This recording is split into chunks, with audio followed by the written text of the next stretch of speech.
ನಮಸ್ಕಾರ. ಮೆಗಾ ಸುದ್ದಿ ವಿಶೇಷ ಚರ್ಚಾ ಕಾರ್ಯಕ್ರಮಕ್ಕೆ ಸ್ವಾಗತ. ನಾನು ಸಂಪತ್ ವಂಡಾರು. ಬಾಲ ಕಾರ್ಮಿಕ ಪದ್ಧತಿ ಇನ್ನೂ ಕೂಡ ಈ ಪಿಡುಗು ನಮ್ಮ ಸಮಾಜದಲ್ಲಿ ಇದೆ ಎನ್ನುವಂಥದ್ದನ್ನು ನಾವಿಲ್ಲಿ ಗಮನಿಸಬೇಕಾಗತ್ತೆ. ಸರ್ಕಾರ ಸಾಕಷ್ಟು ಕ್ರಮಗಳನ್ನು ತಂತು, ಇದಕ್ಕಾಗಿ ಕಾಯ್ದೆಗಳನ್ನು ತಂತು. ಆದರೂ ಕೂಡ ಬಾಲ ಕಾರ್ಮಿಕರು ನಮ್ಮ ರಾಜ್ಯದಲ್ಲಿದ್ದಾರೆ, ನಮ್ಮ ದೇಶದಲ್ಲಿದ್ದಾರೆ. ಜಗತ್ತಿನ ಬೇರೆ ಬೇರೆ ದೇಶಗಳಿಗೆ ಹೋಲಿಸಿದ್ರೆ, ಬೇರೆ ಬೇರೆ ರಾಷ್ಟ್ರಗಳಿಗೆ ಹೋಲಿಸಿದ್ರೆ ನಮ್ಮ ದೇಶದಲ್ಲೇ ಅತಿ ಹೆಚ್ಚು ಸಂಖ್ಯೆಯಲ್ಲಿ ಬಾಲ ಕಾರ್ಮಿಕರಿದ್ದಾರೆ ಎನ್ನುವುದಾಗಿ ವರದಿಗಳು ಹೇಳ್ತಾ ಇವೆ. ನಿಜಕ್ಕೂ ಆಡಿ ಬೆಳಿಬೇಕಾದಂಥ ಮಕ್ಕಳು, ಶಾಲೆಗೆ ಹೋಗಬೇಕಾದಂಥ ಮಕ್ಕಳು, ಪಾಠವನ್ನು ಕಲಿಬೇಕಾದಂಥ ಮಕ್ಕಳು ಎಲ್ಲೋ ಕಾರ್ಮಿಕರಾಗಿ ಎಲ್ಲೋ ಹೋಟೆಲ್ಗಳಲ್ಲಿ ದುಡಿತಾ ಇದ್ದಾರೆ ಅಂತ ಹೇಳಿದ್ರೆ ನಿಜಕ್ಕೂ ಕೂಡ ಆಘಾತಕಾರಿ ವಿಚಾರ, ಬೇಸರದ ವಿಚಾರ. ಇದೇ ವಿಚಾರದ ಕುರಿತು ನಾವು ನಿಮಗೆ ಮಾಹಿತಿಯನ್ನು ಕೊಡ್ತಾ ಹೋಗ್ತೀವಿ. ಇದೇ ನಮ್ಮ ಚರ್ಚಾ ವಿಷಯ. ಬಾಲ ಕಾರ್ಮಿಕ ಪದ್ಧತಿ ನಿರ್ಮೂಲನೆ ಯಾವಾಗ?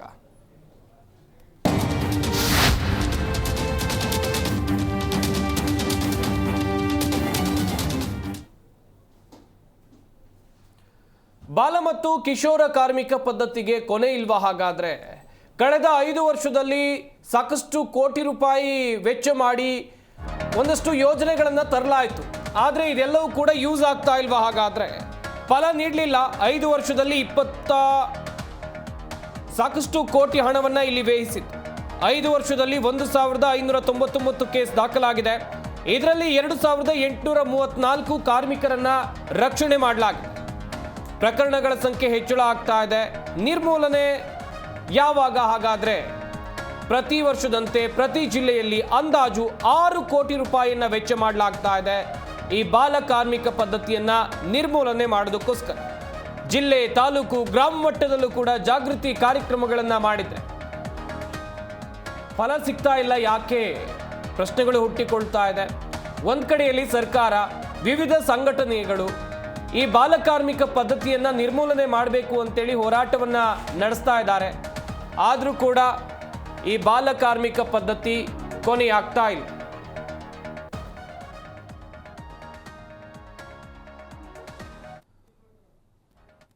ನಿಜಕ್ಕೂ ಕೂಡ ಕಳೆದ 5 ವರ್ಷಗಳಲ್ಲಿ ಸಾಕಷ್ಟು ಕೋಟಿ ರೂಪಾಯಿ ಹಣವನ್ನ ವೆಚ್ಚ ಮಾಡಲಾಯಿತು.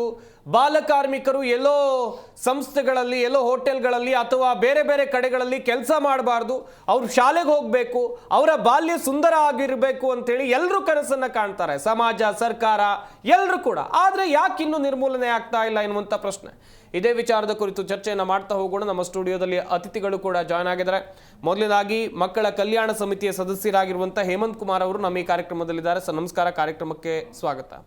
ನಿಜಕ್ಕೂ ಕೂಡ ಸರ್ ಆತಂಕಕಾರಿ ವಿಚಾರ. ನಾನು ಕಾರ್ಯಕ್ರಮ ಆರಂಭದಲ್ಲೂ ಹೇಳ್ತಾ ಇದ್ದೆ, ಶಾಲೆಗೆ ಹೋಗಬೇಕಾದಂಥ ಮಕ್ಕಳು, ಪಾಠವನ್ನು ಕಲಿಬೇಕಾದಂಥ ಮಕ್ಕಳು ಅವರೆಲ್ಲೋ ಕಾರ್ಮಿಕರಾಗಿ ಕೆಲಸ ಮಾಡ್ತಾರೆ ಅಂತ ಹೇಳಿದ್ರೆ ಇದು ಬೇಸರದ ಸಂಗತಿ. ನಿರ್ಮೂಲನೆ ಸಾಧ್ಯನೇ ಇಲ್ವೋ ಸರ್? ಹೇಗೆ ನಿರ್ಮೂಲನೆ ಸಾಧ್ಯ ಇದೆ, ಆದರೆ ನಮ್ಮ ಸರ್ಕಾರ ಮಕ್ಕಳಿಗೆ ಪ್ರಾಮುಖ್ಯತೆ ಕೊಡ್ತಾ ಇಲ್ಲ.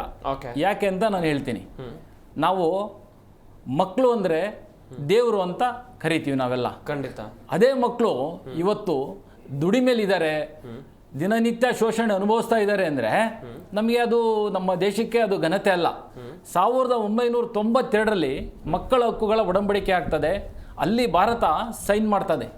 ಅಂದರೆ ಮಕ್ಕಳ ಶೋಷಣೆ ತಪ್ಪಿಸ್ತೀವಿ, ದುಡಿಮೇಲಿದ್ದಾರೆ, ದುಡಿಮೆಯಿಂದ ಹೊರಗಡೆ ತರ್ತೀವಿ ಅಂತ ಸೈನ್ ಮಾಡಿ 33 ವರ್ಷ ಆಗಿದೆ ಇಲ್ಲಿಗೆ. 33 ವರ್ಷದಿಂದ ಅನೇಕ ಕಾಯ್ದೆಗಳನ್ನು ಜಾರಿಗೆ ತಂದಿದ್ದಾರೆ. ಒಂದು ಬಾಲ ನ್ಯಾಯ ಕಾಯ್ದೆ, ಅಲ್ಲಿ ಮಕ್ಕಳು ಪಾಲನೆ ಪೋಷಣೆ ಅಗತ್ಯ ಇರೋ ಮಕ್ಕಳಿಗೆ ರಕ್ಷಣೆ ಕೊಡ್ತಕ್ಕಂಥದ್ದು, ಕಾನೂನಿನ ಸಂಘರ್ಷಕ್ಕೆ ಒಳಗಾದ ಮಕ್ಕಳಿಗೆ ಅವರಿಗೆ ನ್ಯಾಯ ಒದಗಿಸ್ತಕ್ಕಂಥದ್ದು, ಬಾಲ್ಯ ವಿವಾಹ ತಡೆಗಟ್ಟೋದು, ಶೋಷಣೆ ಮಹಿಳಾ ಮತ್ತು ಮಕ್ಕಳೇ ಆಗ್ತಕ್ಕಂಥ ಶೋಷಣೆಯನ್ನು ತಡೆಗಟ್ಟೋದಕ್ಕೆ ಅನೇಕ ಕಾನೂನನ್ನು ತಂದಿದ್ದಾರೆ. ಅದರಲ್ಲಿ ಮುಖ್ಯವಾಗಿ ಈ ಬಾಲ ಮತ್ತು ಕಿಶೋರ ಕಾಯ್ದೆ ಪದ್ಧತಿ ನಿರ್ಮೂಲನೆ ಅದು 1986ರಲ್ಲಿ ಆಗಿರೋದು. ಇಲ್ಲಿವರೆಗೂ ಅದನ್ನು ನಾವು ಸಾಕಷ್ಟು ಪ್ರಮಾಣದಲ್ಲಿ ನಿರ್ಮೂಲನೆ ಮಾಡೋದಕ್ಕಾಗಿಲ್ಲ. 75 ವರ್ಷ ಆಗಿದೆ ಸ್ವಾತಂತ್ರ್ಯ ಬಂದು ಅಂದ್ರೂ ಇನ್ನೂ ಮಕ್ಕಳು ದುಡಿತಾ ಇದ್ದಾರೆ ಅಂದರೆ ನಮ್ಮ ರಾಜಕಾರಣಿಗಳಿಗೆ ನಾಚಿಕೆ ಆಗಬೇಕು. ಅವ್ರು ಏನು ಹೇಳ್ತಾರೆ ಅಂದರೆ ಮಕ್ಕಳು ಇಂದಿನ ಪ್ರಜೆಗಳು ಅಂತ ಹೇಳಲ್ಲ ಅವರು, ಇವತ್ತಿನ ಮಕ್ಕಳೇ ಮುಂದಿನ ಪ್ರಜೆಗಳು ಅಂತ ಹೇಳ್ತಾರೆ. ಆದರೆ ನಮ್ಮ ಸಂವಿಧಾನದಲ್ಲಿ ವಿಧಿ 5ರಲ್ಲಿ ಕ್ಲಿಯರ್ ಆಗಿ ಬರೆದಿದ್ದಾರೆ, ಇವತ್ತಿನ ಮಕ್ಕಳೇ ಇವತ್ತಿನ ಪ್ರಜೆಗಳು ಅಂತ. ಯಾಕೆಂದ್ರೆ ನಾಳೆ ಅಂದ್ರೆ ಅದು ಆಳು ಅಂತ ಮಹಾತ್ಮ ಗಾಂಧಿ ಅವರು ಹೇಳಿದ್ದಾರೆ. ಹಾಗಾಗಿ ನಾಳೆ ಅಂದ್ಬಿಟ್ರೆ ಇವರು ರಾಜಕಾರಣಿಗಳು ಮಕ್ಕಳು ಕೇಳಿಸ್ಕೊಬೇಕಾಗಿಲ್ಲ ಅವರು ಇದನ್ನ, ಮಕ್ಕಳಲ್ವಾ ಅಂತ. ಮಕ್ಕಳ ಮಾತಿಗೆ ಅಲ್ಲಿ ಯಾವುದೇ ಒಂದು ಮನ್ನಣೆ ಸಿಗಲ್ಲ. ನಾಳೆ ಅಂದರೆ ಮುಗೀತು ಮಕ್ಕಳದು ಅಂತ. ಹಾಗಾಗಿ ಮಕ್ಕಳನ್ನ ನಿರ್ಲಕ್ಷ್ಯ ಮಾಡಿದ್ದಾರೆ. ಮಕ್ಕಳು ಅವರಿಗೆ ಪ್ರಾಮುಖ್ಯತೆ ಇಲ್ಲ, ಒಂದು ವೋಟಿನ ರೈಟ್ಸ್ ಇಲ್ಲ ಅಂತ. ಹಾಗಾಗಿ ಮಕ್ಕಳು ಇವತ್ತು ದಿನನಿತ್ಯ ನಾನು ಇನ್ನೊಂದು ಹೇಳ್ತೀನಿ, ಇವಾಗ ಈ ಡೆಫಿನೇಷನ್ ಇದೆಯಲ್ಲ ಅದನ್ನು ಬದಲಾವಣೆ ಮಾಡಬೇಕು. ಓಕೆ, ಇವತ್ತು ಏನು ಚೈಲ್ಡ್ ಲೇಬರ್ ಅಂದರೆ 14 ವರ್ಷದ ಒಳಗಡೆಯವರು, 18 ವರ್ಷದ ಒಳಗಡೆಯವರು ಅಂತ ಒಂದು ಹೇಳ್ತಾರೆ. ಯಾರು ಸ್ಕೂಲಲ್ಲಿ ಇಲ್ಲ, ಶಾಲೆನಲ್ಲಿ ಇಲ್ಲ, ಶಾಲೆ ಬಿಟ್ಟು ಹೊರಗಡೆ ಇರ್ತಕ್ಕಂಥ ಮಕ್ಕಳೆಲ್ಲರೂ ಬಾಲಕಾರ್ಮಿಕರು ಅಂತ ಹೇಳಿ ನಾವು ಅದನ್ನು ಪರಿಗಣಿಸಿದರೆ ಆಗ ಅವ್ರನ್ನ ಪುನರ್ವಸತಿ ವ್ಯವಸ್ಥೆ ಮಾಡೋದಕ್ಕೆ ಸರ್ಕಾರ ಸುಲಭ ಆಗುತ್ತೆ. ನಾವು 14 ವರ್ಷದವರು ಯಾವ್ರು ಎಲ್ಲಿದ್ದಾರೆ, ಮನೇಲಿದ್ದಾರಾ, ಶಾಲೆನಲ್ಲಿ ಇದ್ದಾರಾ, ಮನೆಯವರೊಟ್ಟಿಗೆ ದುಡಿಮೆ ಏನಾದರೂ ಮಾಡ್ತಾ ಇದ್ದಾರಾ, ಅವರಿಗೆ ಸಹಾಯ ಮಾಡ್ತಾ ಇದ್ದಾರಾ, ಇದೆಲ್ಲನೂ ನಾವು ಪರಿಗಣಿಸಬೇಕು. ಇಲ್ಲ ಅಂದರೆ 14 ವರ್ಷದ ಮಕ್ಕಳು ಶಾಲೆನಲ್ಲಿ ಇರ್ತಾರೆ, ಶಾಲೆನಲ್ಲಿದ್ದು 90 ದಿವಸ ಅವರು ಶಾಲೆಗೆ ಹಾಜರಾಗಲಿಲ್ಲ ಅಂದರೆ ಹಾಜರಾತಿ ಪ್ರಾಧಿಕಾರ ಅಂತ ಇತ್ತು, ಅದು ಮಾಡಿದ್ದಾರೆ. ಆದರೂ ಎಷ್ಟು ಮಟ್ಟಿಗೆ 1% ವರ್ಕ್ ಆಗ್ತಾ ಇಲ್ಲ. 90 ದಿವಸ ಅವರು ಶಾಲೆಗೆ ಬರಲಿಲ್ಲ ಅಂದರೆ ಮಕ್ಕಳ ಸ್ಥಿತಿಗತಿ ಏನಾಗಬೇಕು ಅಂತ ಅವರು ಪರಿಶೀಲನೆ ಮಾಡಬೇಕು. ಇವಾಗ 1 ವಾರ ಮಗು ಶಾಲೆಯಿಂದ ಹೊರಗುಳಿದ್ರೆ ಆ ಮಾಹಿತಿನ ಅವರು ಸಂಬಂಧಪಟ್ಟ ಶಾಲೆಯವರು ಕಲೆಕ್ಟ್ ಮಾಡಬೇಕು, ಅದನ್ನು ಮಕ್ಕಳ ಕಲ್ಯಾಣ ಸಮಿತಿಗೆ ಮಾಹಿತಿ ಕೊಡಬೇಕು. ಅದು ಯಾವುದು ಆಗ್ತಾ ಇಲ್ಲ, ಎಷ್ಟರ ಮಟ್ಟಿಗೆ ಆಗ್ತಾ ಇದೆ, ಆಗ್ತಾ ಇಲ್ಲ.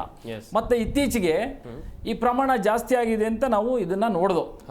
ಅದರಲ್ಲಿ ಶಿಕ್ಷೆ ಆಗಿರೋದು 8% ಶಿಕ್ಷೆ ಆಗಿರ್ತಕ್ಕಂಥದ್ದು. ಅಂದರೆ 92% ಮಕ್ಕಳು ಯಾರು ದುಡಿಮೆ ಮಾಡಿಸ್ಕೊಂಡಿದ್ರು ಆ ಮಾಲೀಕರಿಗೆ ಶಿಕ್ಷೆ ಆಗಿಲ್ಲ. ಇದು ಹೆಚ್ಚಳಕ್ಕೆ ಕಾರಣ ಆಗುತ್ತೆ. ಯಾಕೆ ಮಕ್ಕಳು ದುಡಿಮೆ ಮಾಡಿಸ್ಕೊಳ್ತಾರೆ ಅಂದರೆ ಮಕ್ಕಳಲ್ಲಿ ಸಂಘಟನೆ ಮಾಡೋಕ್ಕಾಗಲ್ಲ, ಮಕ್ಕಳು ಅವರಿಂದ ಕೆಲಸ ತಗೊಬಹುದು, ಅವರು ಅದನ್ನ ಪ್ರತಿರೋಧ ಒಡ್ಡಲ್ಲ, ಇವ್ರ ಮೇಲೆ ಶೋಷಣೆ ಮಾಡಬಹುದು, ಆರ್ಥಿಕವಾಗಿ ದುಡ್ಡನ್ನು ಕಮ್ಮಿ ಕೊಟ್ರು ನಡೆಯುತ್ತೆ. ಈ ಎಲ್ಲ ಕಾರಣದಿಂದ ಮಕ್ಕಳನ್ನ ಈ ದುಡಿಮೆಯಲ್ಲಿ ದುಡಿಸ್ಕೊಳ್ತಾ ಇದ್ದಾರೆ ಮಾಲೀಕರುಗಳು. ಅಂಥವ್ರಿಗೆ ಶಿಕ್ಷೆ ಜಾಸ್ತಿ ಆಗಬೇಕು. ಇಲ್ಲಿ ಶಿಕ್ಷೆ ಪ್ರಮಾಣ ನೋಡಿದ್ರೆ ಕಮ್ಮಿ ಆಗ್ತಾ ಇದೆ. ಈ ಶಿಕ್ಷೆ ಜಾಸ್ತಿ ಆದಾಗ ಈ ನಿರ್ಮೂಲನೆ ಮಾಡೋದಕ್ಕೆ ಸಾಧ್ಯ. ಮತ್ತೆ ಇನ್ನೊಂದು ಸಾಮಾನ್ಯ ನಮ್ಮ ಜನಗಳಲ್ಲಿ ಒಂದು ತಪ್ಪು ತಿಳುವಳಿಕೆ ಇದೆ, ಬಡತನ ಮೂಲ ಕಾರಣ ಅಂತ. ಖಂಡಿತ ಬಡತನ ಮೂಲ ಕಾರಣ ಅಲ್ಲ. ಉಚಿತ ಮತ್ತು ಕಡ್ಡಾಯ ಶಿಕ್ಷಣ ಕಾಯ್ದೆ ಅಂತ ಇದೆ 2009. ಸರ್ಕಾರಿ ಶಾಲೆಯಲ್ಲಿ ಎಷ್ಟು ಖರ್ಚಾಗ್ತದೆ ಇವತ್ತು? ನಮ್ಮ ಬಡತನ ಅಂದರೆ ಪ್ರತಿಯೊಬ್ಬ ವ್ಯಕ್ತಿ ಹತ್ರನೂ ಮೊಬೈಲ್ ಇದೆ. ಒಬ್ಬ ಕೂಲಿ ಮಾಡ್ತಕ್ಕಂಥ ಇರ್ಬೋದು, ಭಿಕ್ಷಾಟನೆ ಮಾಡ್ತಕ್ಕಂಥ ವ್ಯಕ್ತಿ ಇರ್ಬೋದು, ಪ್ರತಿಯೊಬ್ಬರೂ ಮೊಬೈಲ್ ಇಟ್ಕೊಂಡಿದ್ದಾರೆ. ಹಬ್ಬ ಹರಿದಿನ ಪ್ರತಿಯೊಂದು ಆಚರಣೆ ಮಾಡ್ತಾರೆ. ಶಾಲೆಗೆ ಕಳ್ಸಕ್ಕಾಗದಷ್ಟು ಬಡತನ ಇಲ್ಲ ಸರ್ಕಾರಿ ಶಾಲೆಗೆ ಫೀಸ್ ಕಟ್ಟಿ.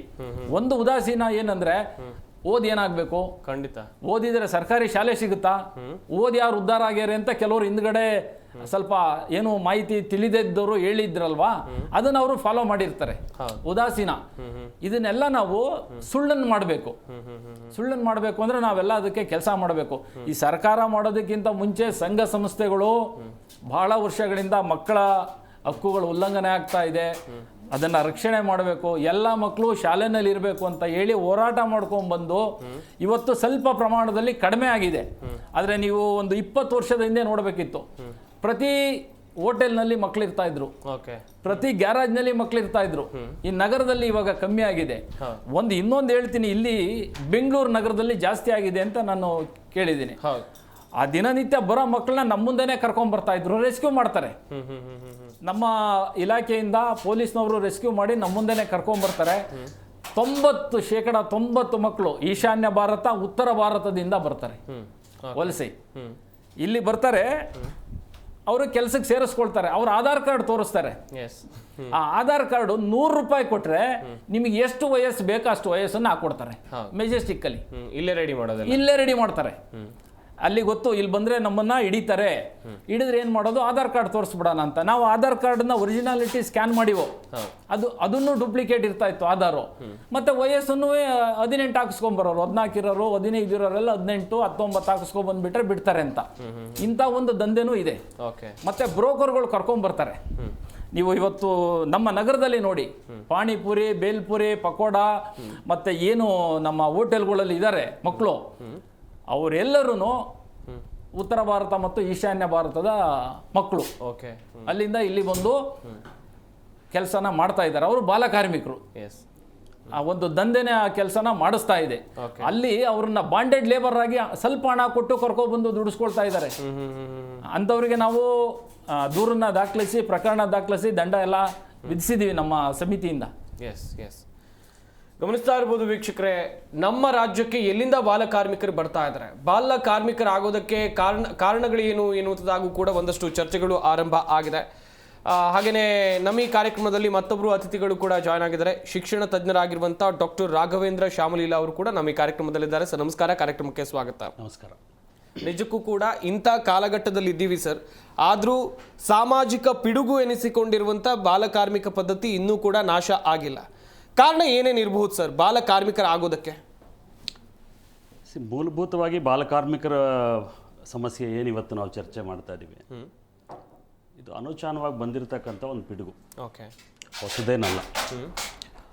ಸಂತಸದ ಸಂಗತಿ ಮತ್ತು ದುರ್ದೈವದ ಸಂಗತಿ ಎರಡೂ ಇದೆ ಇದರಲ್ಲಿ. ಓಕೆ, ಸಂತಸದ ಸಂಗತಿ ಅಂತ ಹೇಳಿದ್ರೆ, ನೀವು ವಸ್ತುನಿಷ್ಠಾತ್ಮಕವಾಗಿ ಮಾಹಿತಿಯನ್ನು ನಾವು ತಗೊಂಡು ನೋಡಿದ್ರೆ ಅದರ ಪ್ರಮಾಣ ಗಣನೀಯವಾಗಿ ಕುಸಿತ ಕಾಣ್ತಾ ಇದೆ.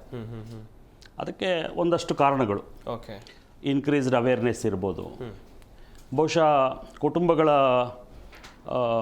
ಕೈಯಲ್ಲಿ ಹೆಚ್ಚು ಹಣ ದೊರೀತಾ ಇರತಕ್ಕಂಥ ಒಂದು ವ್ಯವಸ್ಥೆ ಇರ್ಬೋದು, ಬಂದಿರತಕ್ಕಂಥ ಆಹಾರ ಭದ್ರತೆ ಕಾನೂನು ಇರಬಹುದು, ಅಥವಾ ಉದ್ಯೋಗ ಖಾತ್ರಿ ಕಾಯ್ದೆ ಇರಬಹುದು. ಅಂದರೆ ಯಾವ ಕಾರಣಕ್ಕೋಸ್ಕರ ಮಗುವನ್ನು ಕೆಲಸಕ್ಕೆ ಹಚ್ಚಿ ಆ ಇಡೀ ಕುಟುಂಬದ ನಿರ್ವಹಣೆಗೆ ಆತನದ್ದೋ ಅಥವಾ ಆ ಮಗುವಿನದ್ದೋ ಒಂದು ಕೊಡುಗೆ ತಗೊಳ್ತಾ ಇದ್ದಂಥ ಒಂದು ವ್ಯವಸ್ಥೆ ಏನಿತ್ತು, ಒಂದಷ್ಟರ ಮಟ್ಟಿಗೆ ಅದರ ಪ್ರಮಾಣದಲ್ಲಿ ಕುಂಠಿತ ಕಂಡು ಬಂದಿದೆ ಅನ್ನೋದು ನಿರ್ವಿವಾದ. ಸೊ ಸಂತಸದ ಸಂಗತಿ ಏನು ಅಂತ ಹೇಳಿದ್ರೆ, ನೀವು ಟೈಮ್ ಸೀರೀಸ್ ಡೇಟಾ ನೋಡಿದ್ರೆ 10 ವರ್ಷಗಳು 20 ವರ್ಷಗಳ ಪ್ರಮಾಣದಲ್ಲಿ ನೋಡ್ತಾ ಬಂದರೆ ಪ್ರಮಾಣ ಕುಂಠಿತ ಆಗ್ತಾ ಇದೆ. ಆದರೆ ದುರ್ದೈವದ ಸಂಗತಿ ಅಂತ ಹೇಳಿದ್ರೆ, 21ನೇ ಶತಮಾನದಲ್ಲಿದ್ದೀವಿ, ಜಗತ್ತಿನ 3ನೇ ಅತಿ ಬಲಿಷ್ಠ ಆರ್ಥಿಕ ವ್ಯವಸ್ಥೆ ಆಗೋದರತ್ತ ದಾಪುಗಾಲು ಹಾಕ್ಕೊಂಡು ಹೋಗ್ತಾ ಇದ್ದೇವೆ.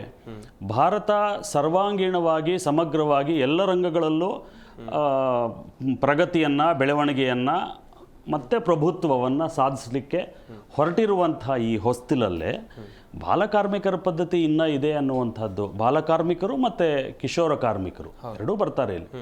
ಬಾಲಕಾರ್ಮಿಕರು ಅಂದರೆ ನಿಮಗೆ 6ರಿಂದ 14ರ ವಯಸ್ಸಿನ ತನಕ ನಿಷಿದ್ಧ, ಅವ್ರನ್ನ ಮಾಡೋ ಹಾಗೆ ಇಲ್ಲ. 14ರಿಂದ 18 ವರ್ಷ ಇರತಕ್ಕಂಥ ಮಕ್ಕಳು ಕೆಲವೊಂದು ಕೆಲಸದಲ್ಲಿ ತೊಡಗಬಹುದು, ಆದರೆ ಅಪಾಯಕಾರಿ ಅನ್ನತಕ್ಕಂಥ ಕೆಲಸದಲ್ಲಿ ಅಥವಾ ಅಪಾಯಕಾರಿ ಆಗಬಹುದಾದಂತಹ ಪರಿಸ್ಥಿತಿಗಳಲ್ಲಿ ಅವರು ಕೆಲಸಕ್ಕೆ ತೊಡಕೊಳ್ಳೋ ಹಾಗಿಲ್ಲ ಅನ್ನೋದು ಬಂದಿದೆ. ಸೊ ಮೊದಲನೇ ಕಾರಣ ಬಂದು ಬಡತನ.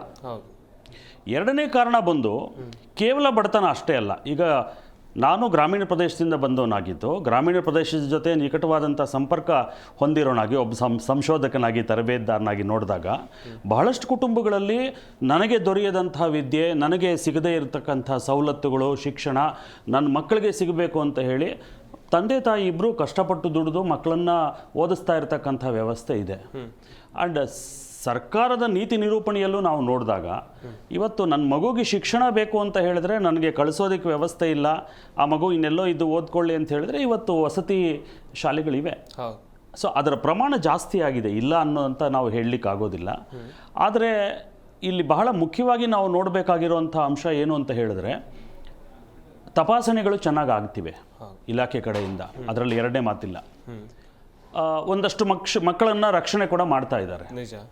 ಆದರೆ ಕಾನೂನಿನ ನಿಜವಾದ ಪ್ರಯೋಜನ ಸಿಗೋದು ಯಾವಾಗ ಅಂತ ಹೇಳಿದ್ರೆ, ಈ ರೀತಿಯ ಒಂದು ತಪ್ಪನ್ನು, ಅಪರಾಧವನ್ನು ನಾನು ಮಾಡಿದ್ರೆ ನಿಸ್ಸಂಶಯವಾಗಿ ನಾನು ದಂಡನೆಗೆ ಒಳಗಾಗ್ತೇನೆ ಅನ್ನುವಂಥ ಒಂದು ವಿಶ್ವಾಸವನ್ನು ಸಮಾಜದಲ್ಲಿ ಹುಟ್ಟಿಸ್ಬೇಕು. ಒಂದು ಭೀತಿಯನ್ನು ಈ ಅಪರಾಧಿಗಳು ಯಾರಿದ್ದಾರೆ ಅವರಿಗೆ ಹುಟ್ಟಿಸ್ಬೇಕಾದಂಥದ್ದು ವ್ಯವಸ್ಥೆಯ ಕರ್ತವ್ಯ.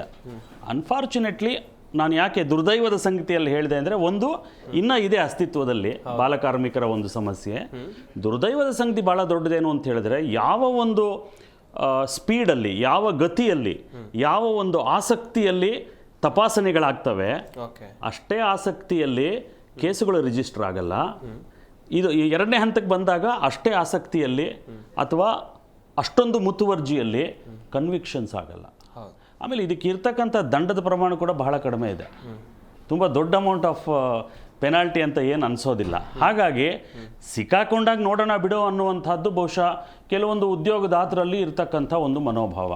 ಇದನ್ನು ನಾವು ಆಮೂಲಾಗ್ರವಾಗಿ ಅಟ್ಯಾಕ್ ಮಾಡಿದಾಗ ಮಾತ್ರ ಈ ಸಮಸ್ಯೆಗೆ ಪರಿಹಾರ. ಸೊ ಮೊದಲನೇದು ಬಡತನ, ಎರಡನೇದು ಅರಿವಿನ ಕೊರತೆ, ಮೂರನೇದು ಏನಾಗುತ್ತೆ ಈ ಸೀಸನಲ್ ಮೈಗ್ರೇಷನ್ ಅಂತ ಕರಿತೇವೆ. ಅಂದರೆ ನಿರ್ದಿಷ್ಟ ಅವಧಿಯಲ್ಲಿ ಮಾತ್ರ ಕೆಲವೊಂದು ಕುಟುಂಬಗಳು ವಲಸೆ ಹೋಗ್ತವೆ, ಗುಳೆ ಹೋಗ್ತವೆ. ನಾನು ಈ ಬಾಲಕಾರ್ಮಿಕರ ಬಗ್ಗೆ, ಚೈಲ್ಡ್ ಲೇಬರ್ ಬಗ್ಗೆ 2005-6ರಲ್ಲಿ ಒಂದು ಸುದೀರ್ಘವಾದಂಥ ಆಲ್ಮೋಸ್ಟ್ 20 ತಿಂಗಳ ಸಂಶೋಧನೆ ಮಾಡಿದ್ವಿ, ಕ್ಷೇತ್ರಾಧ್ಯಯನ ಮಾಡಿದಂಥ ಸಂಶೋಧನೆ. ನಾಗಮಂಗಲ ತಾಲೂಕಿನಲ್ಲಿ ಒಬ್ಬರು ನನ್ನ ಈ ಪ್ರಾಜೆಕ್ಟಿನ ಡೈರೆಕ್ಟರ್ ಆಲ್ರೆಡಿ ಈ ಸಮಸ್ಯೆ ಬಗ್ಗೆ ಡಾಕ್ಟರೇಟ್ ಮಾಡಿದ್ರು. ಅವರು ಕಂಡುಕೊಂಡಂಥ ಸತ್ಯ ಅಂತ ಹೇಳಿದ್ರೆ, ಅವರು ದೂರದ ಆಕ್ಸ್ಫರ್ಡ್ ಯೂನಿವರ್ಸಿಟಿಯಲ್ಲಿ ಡಾಕ್ಟರೇಟ್ ಮಾಡ್ತಾ ಇದ್ದರು. ಅವರ ಗೈಡು ಒಬ್ಬ ಬೆಂಗಾಲಿ. ಈ ಸಂಶೋಧನೆ ಮಾಡಿದಂಥ ವ್ಯಕ್ತಿಯ ಮೂಲ ಬಂದು ನಾರ್ವೆ. ಆತ ಮದುವೆ ಆಗಿದ್ದು ಒಬ್ಬ ಪಂಜಾಬಿಯನ್ನ. PhD ಮಾಡಿದ್ದು ನಮ್ಮ ಮಂಡ್ಯ ಜಿಲ್ಲೆಯ ನಾಗಮಂಗಲ ತಾಲೂಕಲ್ಲಿರತಕ್ಕಂಥ ವಲಸೆ ಹೋಗೋ ಮಕ್ಕಳ ಬಗ್ಗೆ. ಭಾಳ ವಿಶೇಷ. ಸೊ ಅಲ್ಲಿ ಅವರು ಕಂಡುಕೊಂಡಂಥ ಸತ್ಯ ಏನು ಅಂತ ಹೇಳಿದ್ರೆ, ಇಡೀ ಕರ್ನಾಟಕದಲ್ಲಿ ಅತಿ ಹೆಚ್ಚು ವಲಸೆ ಹೋಗ್ತಾ ಇದ್ದಂಥ ಮಕ್ಕಳಿದ್ದು ನಾಗಮಂಗಲ ತಾಲೂಕಲ್ಲಿ. ಇವರೆಲ್ಲರೂ ಕೆಲಸಕ್ಕೆ ಹೋಗ್ತಾ ಇದ್ದಿದ್ದು ಹೋಟೆಲ್ಗಳಲ್ಲಿ. ಹಾಗಾಗಿ ಈ ಸಂಶೋಧನೆಯ ಮುಂದುವರೆದ ಭಾಗವಾಗಿ ಈ ಹೋಟೆಲ್ ಮಾಲೀಕರು ಕೂಡ ಎಂದಾದರೂ ಬಾಲಕಾರ್ಮಿಕರಾಗಿದ್ರ ವಲಸೆ ಹೋಗೋರು ಅನ್ನೋದ್ರ ಬಗ್ಗೆ ನಾವು ಒಂದು 20 ತಿಂಗಳು ಸಂಶೋಧನೆ ಮಾಡಿದ್ವಿ. ಇದರಲ್ಲಿ ಕಂಡುಕೊಂಡ ಸತ್ಯ ಏನು ಅಂತ ಹೇಳಿದ್ರೆ, ಈ ಒಂದು seasonal migration also plays a very dominant role. ಇವರು ಪರ್ಮನೆಂಟ್ ಮೈಗ್ರೆಂಟ್ಸ್ ಅಲ್ಲ, ಪರ್ಮನೆಂಟ್ ಚೈಲ್ಡ್ ಲೇಬರ್ಸ್ ಅಲ್ಲ ಅವರು. ಈಗ ನಮ್ಮ ಬೀದರು, ರಾಯಚೂರು, ಬಿಜಾಪುರ, ವಿಜಯಪುರ ಈ ಕಡೆಯಿಂದ ಈ agricultural season, paddy sowing season ಇದೆಯಲ್ಲ, ಭತ್ತ ನಾಟಿ ಮಾಡ್ತಕ್ಕಂಥ ಸೀಸನಲ್ಲಿ ಕರಾವಳಿ ತೀರಕ್ಕೆ ಮೈಗ್ರೇಷನ್ ಆಗ್ತಾರೆ ಇವರು. ಈ ವಲಸೆ, ಈ ಯಾರೋ ಕೂಲಿ ಕಾರ್ಮಿಕರು ಈ ವಲಸೆ ಆದಾಗ ಏನಾಗ್ತಾರೆ, ಆಟೋಮೆಟಿಕಲಿ ಮಕ್ಕಳನ್ನು ಕರ್ಕೊಂಡ್ಬಂದ್ಬಿಡ್ತಾರೆ. ಸೊ ಮಗು ಅವಾಗ ಏನಾಗುತ್ತೆ, ಶಾಲೆಯಿಂದ ವಂಚಿತವಾಗುತ್ತೆ ಮೊದಲನೇದು. ಎರಡನೇದು, ಸುಮ್ಮನೆ ಇರೋ ಬದಲು ಕೆಲ್ಸಕ್ಕೆ ಹೋಗು ಲೋಕಲಲ್ಲಿ, ಯು ಸಪೋರ್ಟ್ ದ ಫ್ಯಾಮಿಲಿ, 3 ತಿಂಗಳು ತಾನೆ ಅನ್ನೋಂಥ ಒಂದು ಮನೋಧರ್ಮ ಬರುತ್ತೆ. ಅಥವಾ ಅಲ್ಲೆಲ್ಲೋ ಬಿಟ್ಟು ಹೋಗ್ತಾರೆ, ರಿಲೇಟಿವ್ಸ್ ಮನೆಯಲ್ಲೋ ಅಲ್ಲೋ ಇಲ್ಲೋ ಅಂತ ಹೇಳಿದಾಗಲೂ ಕೂಡ ಅದು ಶಾಲೆಗೆ ಹೋಗೋದಿಲ್ಲ. ಆಟೋಮೆಟಿಕಲಿ ಇನ್ನೆಲ್ಲ ಹೋಗುತ್ತೆ, ಒಂದು ಬೇರೆ ಸಹವಾಸಕ್ಕೆ ಬೀಳುತ್ತೆ, ಅಥವಾ ಒಂದಷ್ಟು ಒಪ್ಪತ್ತಿಗಾದರೂ ಸಾಕಾಗೋ ಅಷ್ಟು ಸಂಪಾದನೆಗೆ ಹೋಗೋಣ ಅನ್ನೋದು ಬರುತ್ತೆ. ಸೊ ಬಡತನ ಎಷ್ಟು ಕಾರಣನೋ, ಅರಿವಿನ ಕೊರತೆ ಎಷ್ಟು ಕಾರಣನೋ, ಈ ಸೀಸನಲ್ ಮೈಗ್ರೇಷನ್ ಅನ್ನೋದು ಒಂದು ಕಾರಣ. ಬಹಳ ಮುಖ್ಯವಾಗಿ ಎಲ್ಲಿ ತನಕ ಈ ಡಿಮಾಂಡ್ ಸೈಡನ್ನು ನಾವು ಬಂದ್ ಮಾಡೋದಿಲ್ಲ, ಅಲ್ಲಿ ತನಕ ನೀವು ಸಪ್ಲೈ ಸೈಡನ್ನು ಅಟ್ಯಾಕ್ ಮಾಡೋದು ಕಂಪ್ಲೀಟ್ ಆಗಿ ಕಷ್ಟ ಅನ್ನೋದು ನನ್ನ ಭಾವನೆ. ಓಕೆ ಸರ್, ಗಮನಿಸ್ತಾ ಇರ್ಬೋದು ವೀಕ್ಷಕರೇ, ಬಾಲಕಾರ್ಮಿಕ ಪದ್ಧತಿ ಇದಕ್ಕೆ ಕಾರಣಗಳು ಏನೇನು ಎನ್ನುವುದಾಗಿ ಡಾಕ್ಟರ್ ರಾಘವೇಂದ್ರ ಶಾಮ್ಲೀಲಾ ಅವರು ಹೇಳ್ತಾ ಇದ್ರು. ಹಾಗೆಯೇ ನಮ್ಮ ಈ ಕಾರ್ಯಕ್ರಮದಲ್ಲಿ ಮತ್ತೊಬ್ಬರು ಅತಿಥಿಗಳು ಕೂಡ ಜಾಯ್ನ್ ಆಗ್ತಾ ಇದ್ದಾರೆ. ಹೈಕೋರ್ಟ್ ವಕೀಲರಾಗಿರುವಂಥ RLN ಮೂರ್ತಿ ಅವರು ನಮ್ಮ ಈ ಕಾರ್ಯಕ್ರಮದಲ್ಲಿದ್ದಾರೆ. ಸರ್ ನಮಸ್ಕಾರ, ಕಾರ್ಯಕ್ರಮಕ್ಕೆ ಸ್ವಾಗತ. ಸರ್, ಇರುವಂತ ಕಾಯ್ದೆಗಳು ಕಠಿಣವಾಗಿಲ್ವಾ? ಯಾಕೆ ಇಷ್ಟು ವರ್ಷಗಳಾದ್ರೂ ಬಾಲಕಾರ್ಮಿಕ ಪದ್ಧತಿ ಇನ್ನೂ ನಿರ್ಮೂಲನೆ ಆಗಿಲ್ಲ ಸರ್? ನೋಡಿ ಸರ್, ಈಗ ಕಾಯ್ದೆಗಳು ಕಠಿಣ ಅಥವಾ ಕಾಯ್ದೆಗಳು ಸಾಫ್ಟ್ ಅಂತ ಹೇಳಲಿಕ್ಕೆ ಬರಲ್ಲ. ಇಲ್ಲಿ ನಮ್ಮಲ್ಲಿ ಸಾಮಾಜಿಕ ವ್ಯವಸ್ಥೆ ಹೆಂಗಿದೆ ಅಂದ್ರೆ, ನಮ್ಮಲ್ಲಿ ಬಾಲ್ಯ ವಿವಾಹ, ಚೈಲ್ಡ್ ಲೇಬರು ಇವೆಲ್ಲ ಅಂತೀವಲ್ಲ, ಇದನ್ನ ಇದುವರೆಗೂ ಭಾರತದಲ್ಲಿರ್ತಕ್ಕಂಥ ಯಾವುದೇ ಕಾನೂನುಗಳು ಸಹ ಸಂಪೂರ್ಣವಾಗಿ ನಿರ್ಮೂಲನೆ ಮಾಡಕ್ ಆಗಿಲ್ಲ. ಯಾಕೆ ಅಂದ್ರೆ ನಮ್ಮಲ್ಲಿ ನೋಡಿ, ಈಗ ಚೈಲ್ಡ್ ಲೇಬರ್ ಪ್ರಾಹಿಬಿಷನ್ ಅಂತ ಹೇಳ್ಬಿಟ್ಟು ಅದಕ್ಕೆ ಅಂತ ಇಲಾಖೆ ರಾಜ್ಯ ಸರ್ಕಾರದಲ್ಲಿ, ಕೇಂದ್ರ ಸರ್ಕಾರದಲ್ಲಿ ಇಲಾಖೆಗಳಿದಾವೆ. ಅಲ್ಲಿ ಅದಕ್ಕೆ ಅಂತ ಆಫೀಸರ್ಸ್ಗಳು ನೇಮಕ ಮಾಡಿಕೊಂಡು ಎಲ್ಲೆಲ್ಲಿ ಚೈಲ್ಡ್ ಲೇಬರ್ ಬರುತ್ತೆ ಅವರು ಆ ಚೈಲ್ಡ್ ಲೇಬರ್ ಎಂಗೇಜ್ ಮಾಡಿರ್ತಕ್ಕಂಥವ್ರ ಮೇಲೆ ದಂಡ ಕಟ್ಟಿಸ್ತಾರೆ. ಅದಲ್ದೇನೆ ಆ ಮಕ್ಕಳನ್ನ ಒಂದು ಏನು ತಂದೆ ತಾಯಿ ಇದ್ರೆ ಕೌನ್ಸಿಲಿಂಗ್ ಮಾಡಿ ಅವ್ರನ್ನ ವಿದ್ಯಾಭ್ಯಾಸ ಮಾಡಕ್ ಕಳಿಸ್ತಾರೆ. ಅಥವಾ ಸ್ವಲ್ಪ ದಿನ ಚೈಲ್ಡ್ ಹೋಮ್ ಅಂತ, ಡಿಸ್ಟ್ರಿಕ್ಟ್ ಹೋಮ್ಸ್ ಅಂತ ಬರ್ತಾವಲ್ಲ, ಅಲ್ಲಿ ಚೈಲ್ಡ್ ಹೋಮ್ ಅಲ್ಲಿ ಇರ್ತಾರೆ, ಕೌನ್ಸಿಲಿಂಗ್ ಸೆಂಟರ್ಗಳು ಇವೆಲ್ಲ ಇದೆ. ಆದ್ರೂ ಯಾಕೆ ನಮ್ದು ಚೈಲ್ಡ್ ಲೇಬರ್ ಎರಾಡಿಕೇಶನ್ ಆಗ್ತಿಲ್ಲ ಅಂದ್ರೆ, ನಮ್ಮ ಸಮಾಜದ ಏನು ಒಂದು ಇದು ಅವರು ಇವ್ರು ಹೇಳ್ತಿದ್ರು, ನಮ್ಮ ತಜ್ಞರು ಮಾತಾಡ್ತಿದ್ರು, ಮುಖ್ಯವಾಗಿ ಎಜುಕೇಶನ್, ಅದ್ರ ಜೊತೆನಲ್ಲಿ ಪಾವರ್ಟಿ ಅಂತ ಏನಿದೆ ಅವಶ್ಯಕತೆ. ಈಗ ಮನೆಯಲ್ಲಿ ತಾಯಿ ದುಡಿತಾಳೆ, ತಂದೆ ದುಡಿತಾನೆ, ಆದ್ರೂ ಸಂಸಾರ ಮಾಡ್ಲಿಕ್ಕೆ ತುಂಬಾ ಕಷ್ಟ ಆಗುತ್ತೆ. ಒಂದೊತ್ತು ಊಟದ ಕಷ್ಟ ಇರ್ತಕ್ಕ ಪರಿಸ್ಥಿತಿನಲ್ಲಿ ಮಕ್ಳುಗಳು ಏನ್ ಮಾಡ್ತಾರೆ, ಈ ಒಂದು ಚೈಲ್ಡ್ ಲೇಬರ್ಗೆ ಅವರು ಹೋಗೋದು ಸಹಜ. ಅದಲ್ದೆ ಇನ್ನೊಂದು ಏನಾಗಿದೆ ಅಂದ್ರೆ, ಈ ಸಂಘ ಸಂಸ್ಥೆಗಳು ಅಥವಾ ಆರ್ಗನೈಸೇಷನ್ ಚೈಲ್ಡ್ ಲೇಬರ್ನ ಅವ್ರು ಎನ್ಕರೇಜ್ ಮಾಡೋದು, ಅದು ಒಂದು ಘೋರ ಅಪರಾಧ.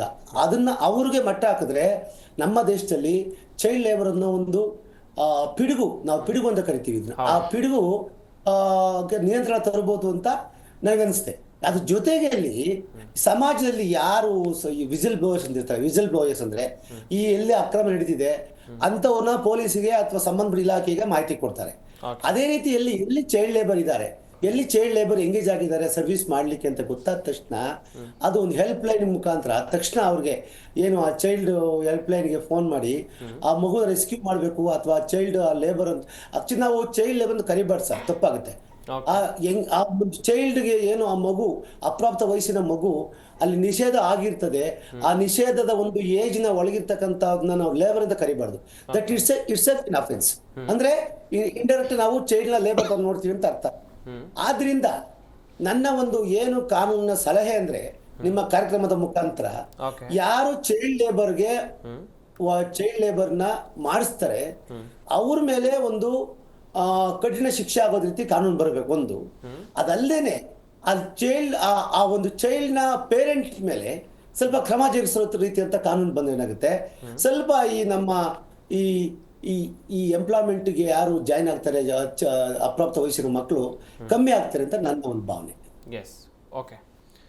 ಹೇಮಂತ್ ಕುಮಾರ್ ಸರ್, ಒಂದು ಸಾಮಾನ್ಯ ಪ್ರಶ್ನೆ ಅಂತ ಹೇಳಿದ್ರೆ, ಒಬ್ಬ ವ್ಯಕ್ತಿ ಯಾರನ್ನೋ ಕೆಲಸಕ್ಕೂ ಸೇರಿಸ್ಕೊಳ್ಳುವಂಥ ಸಂದರ್ಭದಲ್ಲಿ ಆತರ ವಯಸ್ಸೆಷ್ಟು ಅಂತ ಕೇಳುವಂಥ ಸಾಮಾನ್ಯ ಪ್ರಜ್ಞೆ ಇರಬೇಕು, ಕಾಮನ್ ಸೆನ್ಸ್. ಅದು ಚಿಕ್ಕ ಪುಟ್ಟ ಮಕ್ಕಳು ಬಂದು ಕೆಲಸ ಕೇಳದಂಥ ಸಂದರ್ಭದಲ್ಲಿ ಆತನಿಗೆ ಗೊತ್ತಾಗಲ್ವ ಸರ್, ಪುಟ್ಟ ಮಕ್ಕಳು ಇಲ್ಲಿ ಕೆಲಸ ಮಾಡಬಾರ್ದು, ಕೆಲಸ ಮಾಡಿದ್ರೆ ನನ್ನ ಮೇಲೆ ಕೇಸ್ ಆಗುತ್ತೆ, ಆ ಮಕ್ಕಳು ಭವಿಷ್ಯ ಇದೆ ಮುಂದೆ, ಹಂಗಿದ್ರು ಕೆಲಸ ಕೊಡ್ತಿದ್ದಾರಲ್ಲ ಸರ್ ಇಲ್ಲಿ?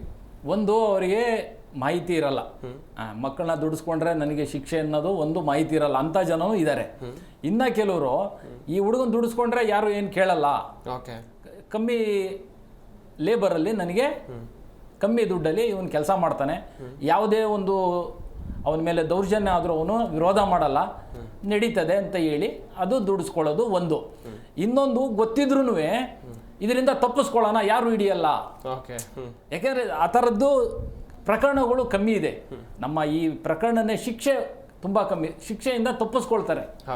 ಯಾಕೆ ಅಂದರೆ ನಾನು ಖುದ್ದು ಒಂದು ಕೇಸನ್ನು ನಡೆಸ್ತೋ, ಹೋಟ್ಲಲ್ಲಿ ತುಂಬ ಮಕ್ಕಳು ದುಡಿತಾ ಇದ್ರು, ರೆಸ್ಕ್ಯೂ ಮಾಡಿ ಕರ್ಕೊಂಡ್ಬಂದ್ಮೇಲೆ ಅವರು ಮಾಲೀಕರು ಕೇಸ್ ಹಾಕ್ತಾರೆ, ಕೇಸ್ ನಡೀತದೆ, 1 ವರ್ಷ 2 ವರ್ಷ 3 ವರ್ಷ ನಡೀತದೆ, ಅವ್ರು ನಡೆಸ್ತಾರೆ. ಆವಾಗ ಮಕ್ಕಳು ಇರಲ್ಲ, ಯಾವ್ಯಾವುದೋ ಊರಿಂದ ಬಂದಿರ್ತಾರೆ, ಮಕ್ಕಳು ಇರೋದೇ ಇಲ್ಲ, ಪ್ರಕರಣ ಅವರೇ ಗೆದ್ಬಿಡ್ತಾರೆ. ಇದು ವಾಸ್ತವ ಪರಿಸ್ಥಿತಿ. ಇವಾಗ ನಮ್ಮ ಮುಂದೆ ಪ್ರಕರಣ ಈ ಬೆಂಗಳೂರಲ್ಲಿ ಕಳೆದ 3 ವರ್ಷದಿಂದ ನಮ್ಮ ಮುಂದೆನೇ ಬಂದಿದ್ದಾವೆ ಕೇಸ್ಗಳು, ಪೊಲೀಸ್ನವರಿರಲಿ ಲೇಬರ್ ಇರಲಿ ಯಾರೇ ರೆಸ್ಕ್ಯೂ ಮಾಡಿ ನಮ್ಮ ಮುಂದೆ ಬರುತ್ತೆ. ನಾವೇನು ಮಾಡ್ತೀವಿ ಅಂದರೆ ಕೆಲವು ಪ್ರಕರಣಗಳಿಗೆ ಕಾಂಪೆನ್ಸೇಷನ್ ಅಂದರೆ 2 ವರ್ಷ 3 ವರ್ಷ ಇಟ್ಕೊಂಡಿದ್ಯಾ, ಆ ಹುಡುಗ ಶಿಕ್ಷಣ ಹಾಳಾಗಿದೆ, ಇವಾಗ ಆ ಹುಡುಗನ ಶಿಕ್ಷಣ ಕಲಿಯೋಕ್ಕಾಗಲ್ಲ, ಆ ಹುಡುಗನಿಗೆ ಸಾಮಾಜಿಕ ಭದ್ರತೆ ಕೊಡಬೇಕು ಅಂತೇಳಿ ನಾವೊಂದು ಪರಿಹಾರ ಕೊಡಿಸಿದ್ದೀವಿ. ಆಯಿತು, ಬೇಡ ಅವನ ಮೇಲೆ FIR ಮಾಡ್ತೀವಿ ಅಂತ ಇಟ್ಕೊಳ್ಳಿ. ಲೇಬರ್ ಅವ್ರಿಗೆ ಹೇಳಿ FIR ಮಾಡಿದ್ರೆ ಆ ಹುಡುಗ ಊರಿಗೆ ಹೋಗ್ತಾನೆ. ಕೇಸ್ ಯಾರು ನಡೆಸ್ತಾರೆ? ಲೇಬರ್ ಅವ್ರು ನಡೆಸಬೇಕು. ಅವರು ಚಾರ್ಜ್ ಶೀಟ್ ಹೇಗೆ ಹಾಕ್ತಾರೆ ಅಂದರೆ ಇಲ್ಲಿ 8% ಮಾತ್ರ ಶಿಕ್ಷೆ ಆಗಿದೆ. ಅವ್ರು ಚಾರ್ಜ್ ಶೀಟ್ ಹಾಕಿ ಹುಡುಗ ಸಿಕ್ಕಲಿಲ್ಲ ಅಂದರೆ 0% 0.1 ಶಿಕ್ಷೆ ಆಗಲ್ಲ, ಅವನಿಗೆ ಆ ಕಾಂಪೆನ್ಸೇಷನ್ನು ಸಿಗಲ್ಲ, ಕೇಸ್ ಬಿದ್ದೋಗ್ತದೆ. ಹೀಗಾಗಿ ಅವರು ಪ್ರಕರಣನ ಮುಂದೆ ಹಾಕ್ತಾರೆ. ಯಾಕಂದ್ರೆ ಆ ಮಕ್ಕಳು ಅಷ್ಟು ದಿವಸ ಇರಲ್ಲ, ಅವ್ರ ಪರವಾಗಿ ಕೇಸ್ ನಡೆಸೋಕ್ಕಾಗಲ್ಲ. ಇದು ನಮ್ಮ ನ್ಯಾಯಾಂಗದ ವ್ಯವಸ್ಥೆ ಇವತ್ತು. ಹಾಗಾಗಿ ಮಾಲೀಕರಿಗೆ ಅವರಿಗೆ ಧೈರ್ಯ ಇರ್ತದೆ. ಮೊನ್ನೆ ನಾವು 2-3 ಜನಕ್ಕೆ ಸಮನ್ಸ್ ಕೊಟ್ಟಿದ್ದೀವಿ, ಕರ್ಸಿದ್ದೀವಿ, ಇಲ್ಲ ನಾವು ಕೇಸ್ ಹಾಕ್ತೀವಿ ಅಂತ ಹೇಳ್ತಾರೆ. ಲೇಬರ್ ಕೋರ್ಟಲ್ಲಿ ಕೇಸ್ ಹಾಕ್ತೀವಿ ಅಂತಾರೆ, ಅಲ್ಲಿ ನಡೀತದೆ, ಕೇಸ್ ನಡೆಸ್ತಾರೆ ಅವರು. ಆ ಹುಡುಗ ಪರವಾಗಿ ಯಾರು ಕೇಸ್ ನಡೆಸ್ತಾರೆ? ಆ ಹುಡುಗ ಇರೋದೇ ಇಲ್ಲ, ಅವ್ನು ಯಾವುದೋ ಉತ್ತರ ಭಾರತದಿಂದ ಬಂದಿರ್ತಾನೆ, ಕರ್ನಾಟಕದಿಂದ ಬಂದಿರ್ತಾನೆ. ಹೀಗಾಗಿ ಶಿಕ್ಷೆ ಆಗೋದ್ರಿಂದ ತಪ್ಪಿಸ್ಕೊಳ್ಳೋದು ಈ ನಮ್ಮ ಯಾರು ದುಡಿಸ್ಕೊಳ್ತಾರೆ ಈ ಮಕ್ಕಳು, ಪುಟ್ಟ ಮಕ್ಕಳೊಟ್ಟಿಗೆ ಅವರಿಗೆ ಅದು ಗೊತ್ತಿದೆ. ಹಾಗಾಗಿ ಅವರು ಅದನ್ನು ಬಾಲಕಾರ್ಮಿಕರಿಂದ ದುಡಿಸ್ಕೊಳ್ತಾರೆ. ಇದು ನಿಲ್ಲಬೇಕು ಅಂದರೆ ನಮ್ಮ ಯಾರು ಅಧಿಕಾರಿಗಳಿದ್ದಾರೆ, ಸಂಬಂಧಪಟ್ಟ ಅಧಿಕಾರಿಗಳು, ಅವರು ಯಾರಾದರೂ ಕಾಲ್ ಮಾಡಿದ್ರು ಮಾತ್ರ ನಮಗೆ ಸಂಬಂಧ ಅಂತ ಹೋಗ್ತಾರೆ. ಅವರಾಗಿ ಕಂಡ್ರೂ ಹೋಗಲ್ಲ. ಈ ನಮ್ಮ ಪೊಲೀಸ್ನವ್ರ ಥರ ಖಂಡಿತ ಪೊಲೀಸ್ನವ್ರು ಫೋನ್ ಮಾಡಿದ್ರೆ ಮಾತ್ರನೇ ಅವ್ರು ಬರೋದು. ಇಲ್ಲಾಗಿ ಅವರಾಗಿ ಯಾವುದೇ ಒಂದು ಪ್ರಕರಣನ ಸುಮೋಟೋ ಕೇಸ್ ತಗೊಂಡು ದಾಖಲು ಮಾಡ್ಕೊಂಡಿದ್ದು ತುಂಬ ಕಮ್ಮಿ, ಅದು ಪಾಯಿಂಟ್ 1 ಆಗ್ತದೆ. ಹಾಗಾಗಿ ಇಂಥ ಪ್ರಕರಣ ಇನ್ನೂ ಉಳ್ಕೊಂಡು ಹೋಗ್ತಾ ಇದೆ. ಆದರೆ ತುಂಬ ಸಂಘ ಸಂಸ್ಥೆಗಳು ಇಲ್ಲಿ ಕೆಲಸ ಮಾಡಿ ನಗರದಲ್ಲಿ ಹೋಟ್ಲಲ್ಲಿದ್ದು ಗರಾಜಲ್ಲಿ ಇದ್ದಿದ್ದು, ನೀವು ಇಲ್ಲಿ ಶಿವಾಜಿನಗರದ ಗುಜರಿಗೆ ಹೋಗ್ಬೇಕಿತ್ತು, ಒಂದೊಂದು ಗುಜರಿನಲ್ಲಿ 2 ಮಕ್ಕಳಿದ್ರು. ನಾವು ಇಡೀ ಲೇಬರ್ ಅವರು ನಾವು ಎಲ್ಲರೂ ಅಲ್ಲಿ ಕೆಲಸ ಮಾಡಿ ಇವತ್ತು ಕಮ್ಮಿ ಆಗಿದೆ, ನಗರದಲ್ಲಿ ತುಂಬ ಕಮ್ಮಿ ಇದೆ. ನಗರ ಬಿಟ್ಟು ಔಟ್ಸ್ಕರ್ಟ್ಸ್ ಸೇರಿದ್ದಾರೆ, ಬ್ಯಾಗ್ ಫ್ಯಾಕ್ಟ್ರಿ, ಗಾರ್ಮೆಂಟ್ಸ್ ಫ್ಯಾಕ್ಟ್ರಿ ಅಂತ ಕಡೆ ಹೋಗಿ ಸ್ವಲ್ಪ ಐಸೋಲೇಟೆಡ್ ಜಾಗದಲ್ಲಿ ಕೆಲಸ ಮಾಡ್ತಾ ಇದ್ದಾರೆ, ಮಾಡಿಸ್ಕೊಳ್ತಾ ಇದ್ದಾರೆ. ಅದು ನಿಲ್ಬೇಕು. ಅದು ನಿಲ್ಬೇಕು ಅಂದ್ರೆ ಲೇಬರ್ ಅವರು ಪ್ರಿಯಾರಿಟಿ ನಮ್ದು ಮಕ್ಕಳದು ಒಂದು ಮಾಡಬೇಕು. ಅದ್ ಬಿಟ್ಬಿಟ್ಟು ಅವ್ರ ಕಲೆಕ್ಷನ್ದು ಪ್ರಿಯಾರಿಟಿ ಅಂತ ಮಾಡ್ತಾರೆ. ಅದಾಗಬಾರ್ದು. ಮಕ್ಕಳು ಪ್ರಿಯಾರಿಟಿ ಇರಬೇಕು. ಆವಾಗ ಈ ಪದ್ಧತಿನ ನಾವು ನಿರ್ಮೂಲನೆ ಮಾಡ್ಬೋದು. ಮತ್ತೆ ಅವ್ರು ಯಾರು ಇವ್ರು ಹೇಳ್ತಾ ಇದ್ರು ಪದ್ಧತಿ ನಿರ್ಮೂಲನೆ ಆಗಿಲ್ಲ, ಮಾಡೋಕ್ಕಾಗಲ್ಲ ಅಂತ. ನಮ್ಮ ಪೋಲಿಯೋ ಅನ್ನೋದು ಎಂತ ದೊಡ್ಡ ಒಂದು ಸಾಮಾಜಿಕ ಪಿಡುಗದು. ಖಂಡಿತ. ಇವತ್ತು ಪೋಲಿಯೋ ಒಂದು ಕೇಸು ದಾಖಲಾದ್ರೆ ಸಂಬಂಧಪಟ್ಟ DHO ಅವ್ರನ್ನ ಸಸ್ಪೆಂಡ್ ಮಾಡ್ತಾರೆ. DHO ಅವ್ರನ್ನ ಒಂದು ಕೇಸ್ ಒಂದು ದಾಖಲಾದ್ರೆ. ಅದೇ ರೀತಿ ಇದನ್ನು ಮಾಡಿ ಇಲ್ಲಿ 11 ಇಲಾಖೆ ಇದೆ. ನಮ್ಮ ಈ ಬಾಲಕಾರ್ಮಿಕ ಪದ್ಧತಿಯ ನಿರ್ಮೂಲನೆ ಮಾಡೋದಕ್ಕೆ 11 ಇಲಾಖೆಗಳು ಇದೆ. ಎಲ್ಲರೂ ಜವಾಬ್ದಾರ, ಯಾರು ಜವಾಬ್ದಾರಲ್ಲ. ಆ ರೀತಿ ಆಗ್ಬಾರ್ದು. ಒಬ್ಬ ವ್ಯಕ್ತಿನ ಜವಾಬ್ದಾರಿ ಮಾಡಿ, ಒಂದು ಇಲಾಖೆನ ಜವಾಬ್ದಾರಿ ಮಾಡಿ, ಪೊಲೀಸನ್ನೇ ಮಾಡಿ ಖಂಡಿತ ಸರ್ ಅವರು ಆಕ್ಷನ್ ತಗೊಳ್ತಾರೆ. ಅದು ಆಗ್ಬೇಕು. ಎಸ್ ರಾಘವೇಂದ್ರ ಸರ್, ಪ್ರತಿಯೊಂದು ಮಗುವಿನ ಬಾಲ್ಯ ಸುಂದರವಾಗಿರ್ಬೇಕು. ಆ ಮಗು ಶಾಲೆಗೆ ಹೋಗ್ಬೇಕು, ಪಾಠ ಕಲಿಬೇಕು, ಉತ್ತಮವಾದಂಥ ಊಟವನ್ನ ಮಾಡಬೇಕು, ಆಟ ಆಡ್ತಾ ಬೆಳಿಬೇಕು. ಆದರೆ ಈ ಬಾಲಕಾರ್ಮಿಕ ಪದ್ಧತಿಯಿಂದ ಅದೆಲ್ಲವನ್ನ ಒಂದು ಮಗು ಕಳೆದುಕೊಳ್ಳುತ್ತೆ.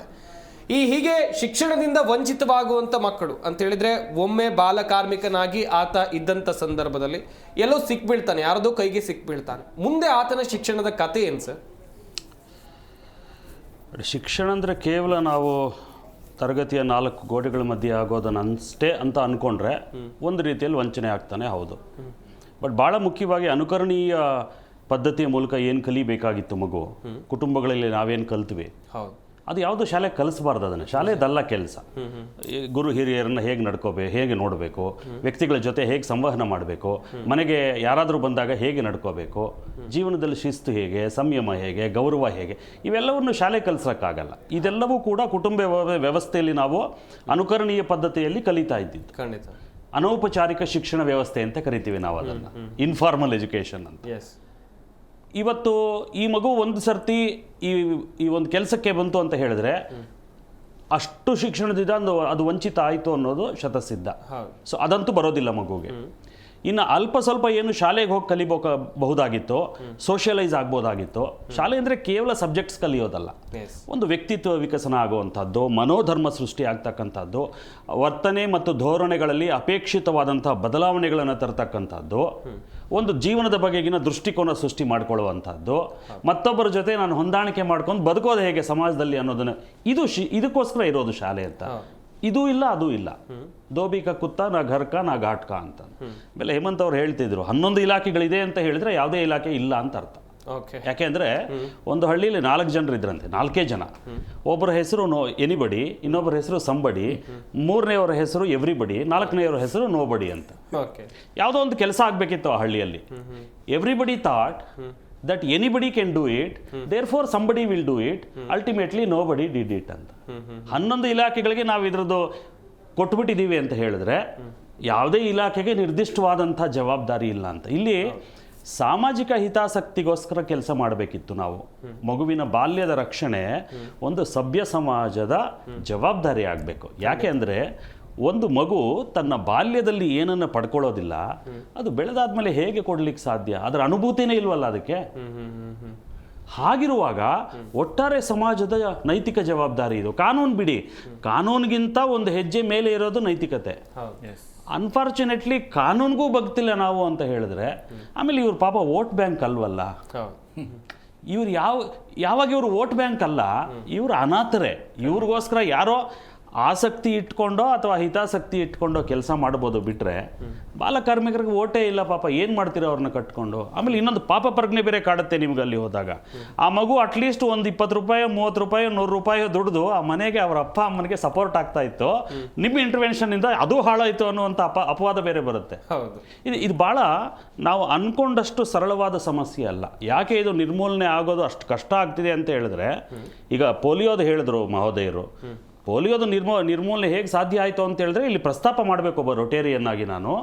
ಕಳೆದ 38 ವರ್ಷದಿಂದ ಜಗತ್ತಿನಾದ್ಯಂತ ಪ್ರತಿಯೊಂದು ಮಗುವಿಗೆ ಅಡ್ಮಿನಿಸ್ಟರ್ ಮಾಡ್ತಾ ಇರುವಂತ ಒಂದೊಂದು ಪೋಲಿಯೋ ಹನಿಯನ್ನು ಕೊಡ್ತಾ ಇರೋದು ರೋಟರಿ ಸಂಸ್ಥೆ.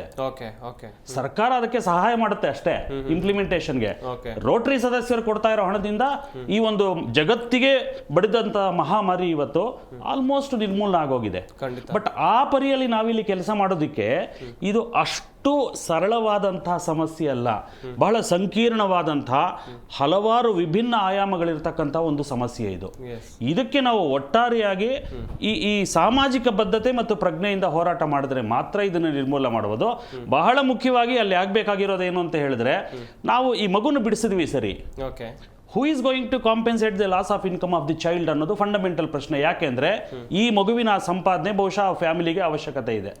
ಆ ಫ್ಯಾಮಿಲಿಗೆ ಈ ಮಗು ವೃತ್ತಿ ಈ ಕೆಲಸದಿಂದ ಹೊರಗಡೆ ಬಂದಾಗ ಈ ಮಗುವಿನ ಇಲ್ಲಿ ಬಿಡಿಸಿ ಶಾಲೆಗೆ ಸೇರಿಸಬೇಕಾಗಿರೋದು ಅಪೇಕ್ಷಣೀಯ, ಅನಿವಾರ್ಯ, ಸಭ್ಯ ಸಮಾಜದ ಕರ್ತವ್ಯ. ಬಟ್ ಆ ಲಾಸ್ ಆಫ್ ಇನ್ಕಮ್ ಅನ್ನ ತುಂಬಿಕೊಡಕ್ಕೆ ನಾವು ಏನ್ ಮಾಡ್ತಾ ಇದ್ದೀವಿ? ಜನಸಂಖ್ಯೆದ ಬೇರೆ ಕಾಟ, ಇಲ್ಲಿ ಬಡತನಕ್ಕೆ ಮಕ್ಕಳು ಜಾಸ್ತಿ ಅಂತ ಹೇಳ್ತೀವಲ್ಲ, ವಿಪರೀತ ಮಕ್ಕಳು ಇರ್ತವೆ, ದುಡಿಯೋ ಕೈಗಳು ಕಡಿಮೆ. ಇದೆಲ್ಲದರ ಹಿನ್ನೆಲೆಯಲ್ಲಿ ನಾವು ಈ ಸಮಸ್ಯೆಯನ್ನು ನಿಂತು ಅಭ್ಯಾಸ ಮಾಡಿ ನಾವು ಅದಕ್ಕೆ ಪರಿಹಾರ ಕಂಡುಕೋಬೇಕು. ವೀಕ್ಷಕರೇ, ಸರ್ಕಾರದ ವರ್ಷದಿಂದ ವರ್ಷಕ್ಕೆ ಈ ಬಾಲ ಕಾರ್ಮಿಕ ಪದ್ಧತಿಯನ್ನ ನಿರ್ಮೂಲನೆ ಮಾಡಬೇಕು ಅಂತೇಳಿ ವರ್ಷದಿಂದ ವರ್ಷಕ್ಕೆ ಕೋಟಿ ಕೋಟಿ ಹಣವನ್ನ ಖರ್ಚು ಮಾಡುತ್ತೆ. ಅಷ್ಟೇ ಅಲ್ಲದೆ ಸಾಕಷ್ಟು ಅಧಿಕಾರಿಗಳಿದ್ದಾರೆ, 11 ಇಲಾಖೆ ಇದೆ. ಆದರೂ ಪದ್ಧತಿ ನಿರ್ಮೂಲನೆ ಆಗಿಲ್ಲ ಅಂತ ಹೇಳಿದ್ರೆ ಇಲ್ಲಿ ಯಾರು ಕೆಲಸ ಮಾಡ್ತಾ ಇಲ್ಲ ಎನ್ನುವಂಥದ್ದು ಸ್ಪಷ್ಟವಾಗಿ ಗೊತ್ತಾಗುತ್ತೆ. ಚರ್ಚೆ ಸರ್ಕಾರ ಬಾಲ ಕಾರ್ಮಿಕ ಪದ್ಧತಿಯನ್ನ ನಿರ್ಮೂಲನೆ ಮಾಡೋದಕ್ಕೋಸ್ಕರ ಕೋಟಿ ಕೋಟಿ ಹಣವನ್ನ ಖರ್ಚು ಮಾಡ್ತಾ ಇದೆ ಅಂತ ನಾನು ಆಗ್ಲೇ ಹೇಳ್ತಾ ಇದ್ದೆ. ಇಲಾಖೆಗಳಿವೆ, ಅಧಿಕಾರಿಗಳಿವೆ, ರಾಜ್ಯ ಮಟ್ಟದಲ್ಲಿ, ಜಿಲ್ಲಾ ಮಟ್ಟದಲ್ಲಿ, ತಾಲೂಕು ಮಟ್ಟದಲ್ಲಿ, ಸಾಲದಕ್ಕೆ ಗ್ರಾಮ ಪಂಚಾಯತ್ ಮಟ್ಟದಲ್ಲೂ ಕೂಡ ಅಧಿಕಾರಿಗಳು ಕಾರ್ಯನಿರ್ವಹಿಸ್ತಾರೆ. ಸಹಾಯವಾಣಿ ಬೇರೆ ಕೂಡ ಇದೆ ಇದೇ ವಿಚಾರಕ್ಕೆ ಸಂಬಂಧಿಸಿದಂತೆ. ಆದರೂ ಏನೂ ಆಗ್ತಾ ಇಲ್ಲ, ಇನ್ನೂ ಕೂಡ ಹೆಚ್ಚಾಗ್ತಾ ಇದೆ. ಆಧುನಿಕ ಕಾಲಘಟ್ಟದಲ್ಲಿ ಇದ್ದೀವಿ ನಾವು, ಇನ್ನೂ ಬಾಲ ಕಾರ್ಮಿಕರಿದ್ದಾರೆ ಅಂತ ಹೇಳಿದ್ರೆ ವಿಷಾದನೀಯ ವಿಚಾರ ಇದು. RL ಮೂರ್ತಿ ಅವರನ್ನ ಮಾತನಾಡಿಸ್ತಾ ಹೋಗೋಣ. ಸರ್, ಇಂಥ ಒಂದು ಪ್ರಕರಣದಲ್ಲಿ ಭಾಗಿಯಾದವರಿಗೆ ಆಗುವಂತ ಶಿಕ್ಷೆಗಳು ಏನೇನು ಸರ್? ಸರ್, ನಮ್ಮಲ್ಲಿ ಏನಾಗಿದೆ ಗೊತ್ತಾ, ನಮ್ಮ ನ್ಯಾಯಾಂಗ ವ್ಯವಸ್ಥೆಯಲ್ಲಿ ಇದನ್ನ ಘೋರ ಅಪರಾಧ ಅಂತ ಆಗ್ಲಿ ಅಥವಾ ಕಾಗ್ನಿಜಬಲ್ ಅಫೆನ್ಸ್ ಅಂತ ಪರಿಗಣಿಸಿಲ್ಲ. ಸರ್, ದನಿ ಕೇಳಿಸಿದೆ ಸರ್? ಕೇಳ್ತಿದೆ, ಮಾತಾಡಿ ಸರ್, ಕಂಟಿನ್ಯೂ ಮಾಡಿ. ಇಲ್ಲಿ ಏನಾಗಿದೆ, ಕೇವಲ ದಂಡಗಳಿಗೆ ಸೀಮಿತಗೊಳಿಸ್ಬಿಟ್ಟಿದೆ. ಸರ್, ಏನಾಗಿದೆ ಗೊತ್ತಾ, ಇಲ್ಲಿ ಚೈಲ್ಡ್ ಲೇಬರ್, ಯಾರು ಚೈಲ್ಡ್ ನ ಲೇಬರ್ ಎಂಗೇಜ್ ಮಾಡ್ಕೊಂತಾರೆ ಅದನ್ನ ಒಂದು ಹೀನಿಯಸ್ ಅಫೆನ್ಸ್ ಅಂತ ನಮ್ಮಲ್ಲಿ ಇದುವರೆಗೂ ನಮ್ಮ ಭಾರತೀಯ ಕಾನೂನು ವ್ಯವಸ್ಥೆಯಲ್ಲಿ ಇಲ್ಲ. ಆದ್ರಿಂದ ಏನಾಗಿದೆ, ಈಗ ಚೈಲ್ಡ್ ಲೇಬರ್ ಅನ್ನು ಒಂದು ಕ್ಯಾಪಿಟಲ್ ಆಗಿ ಪರಿವರ್ತನೆ ಆಗಿದೆ.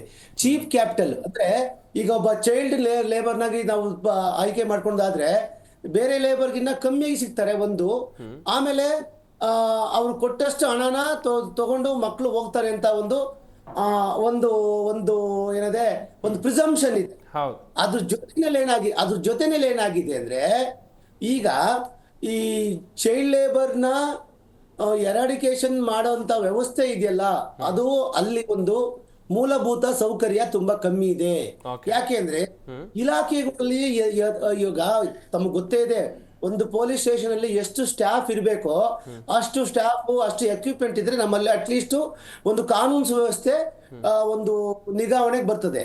ಇಲ್ಲಿ ಏನಾಗಿದೆ ಅಂದ್ರೆ, child eradication of child labour ಅಥವಾ prohibition of child labour implementation ಅಲ್ಲಿ ನಮ್ಮಲ್ಲಿ ಕೇಂದ್ರ ಮತ್ತೆ ರಾಜ್ಯ ಎರಡೂ ಸರ್ಕಾರಗಳ ನಡುವೆ ಒಂದು ಹೊಂದಾಣಿಕೆ ಕಮ್ಮಿ. ಇದು ನಮ್ಮಲ್ಲಿ ನಮ್ಮ ಕಾನ್ಸ್ಟಿಟ್ಯೂಷನ್ ಅಲ್ಲಿ ಲೇಬರ್ ಸಬ್ಜೆಕ್ಟ್ ಇದೆಯಲ್ಲ, ಇದು ಸೆಂಟ್ರಲ್ಗೂ ಇದೆ, ಇದು ಕನ್ಕರೆಂಟ್ ಸಬ್ಜೆಕ್ಟ್ ಆಗಿದೆ. ಇದು ಸ್ಟೇಟ್ ಬರ್ತದೆ. ಏನಾಗಿದೆ, ಈಗ ಕೇಂದ್ರ ಸರ್ಕಾರಗಳಲ್ಲಿ ಮತ್ತೆ ರಾಜ್ಯ ಸರ್ಕಾರಗಳು ಯೋಜನೆಗಳನ್ನ ಮಕ್ಕಳಿಗೋಸ್ಕರ ಯೋಜನೆಗಳು ಮಾಡ್ತಾರೆ, ಬಡ್ಜೆಟ್ ಅಲ್ಲೂ ಮಾಡ್ತಾರೆ. ಬಾಲ ನ್ಯಾಯಮಂಡಳಿಗಳಿದಾವೆ, ಚೈಲ್ಡ್ ಲೇಬರ್ ಕೋರ್ಟ್ಸ್ ಇದಾವೆ, ಆಮೇಲೆ ಅದಕ್ಕೆ ಅಂತ ಜಿಲ್ಲಾ ಮಟ್ಟದ ಆಫೀಸರ್ಗಳು ಇದ್ದಾರೆ.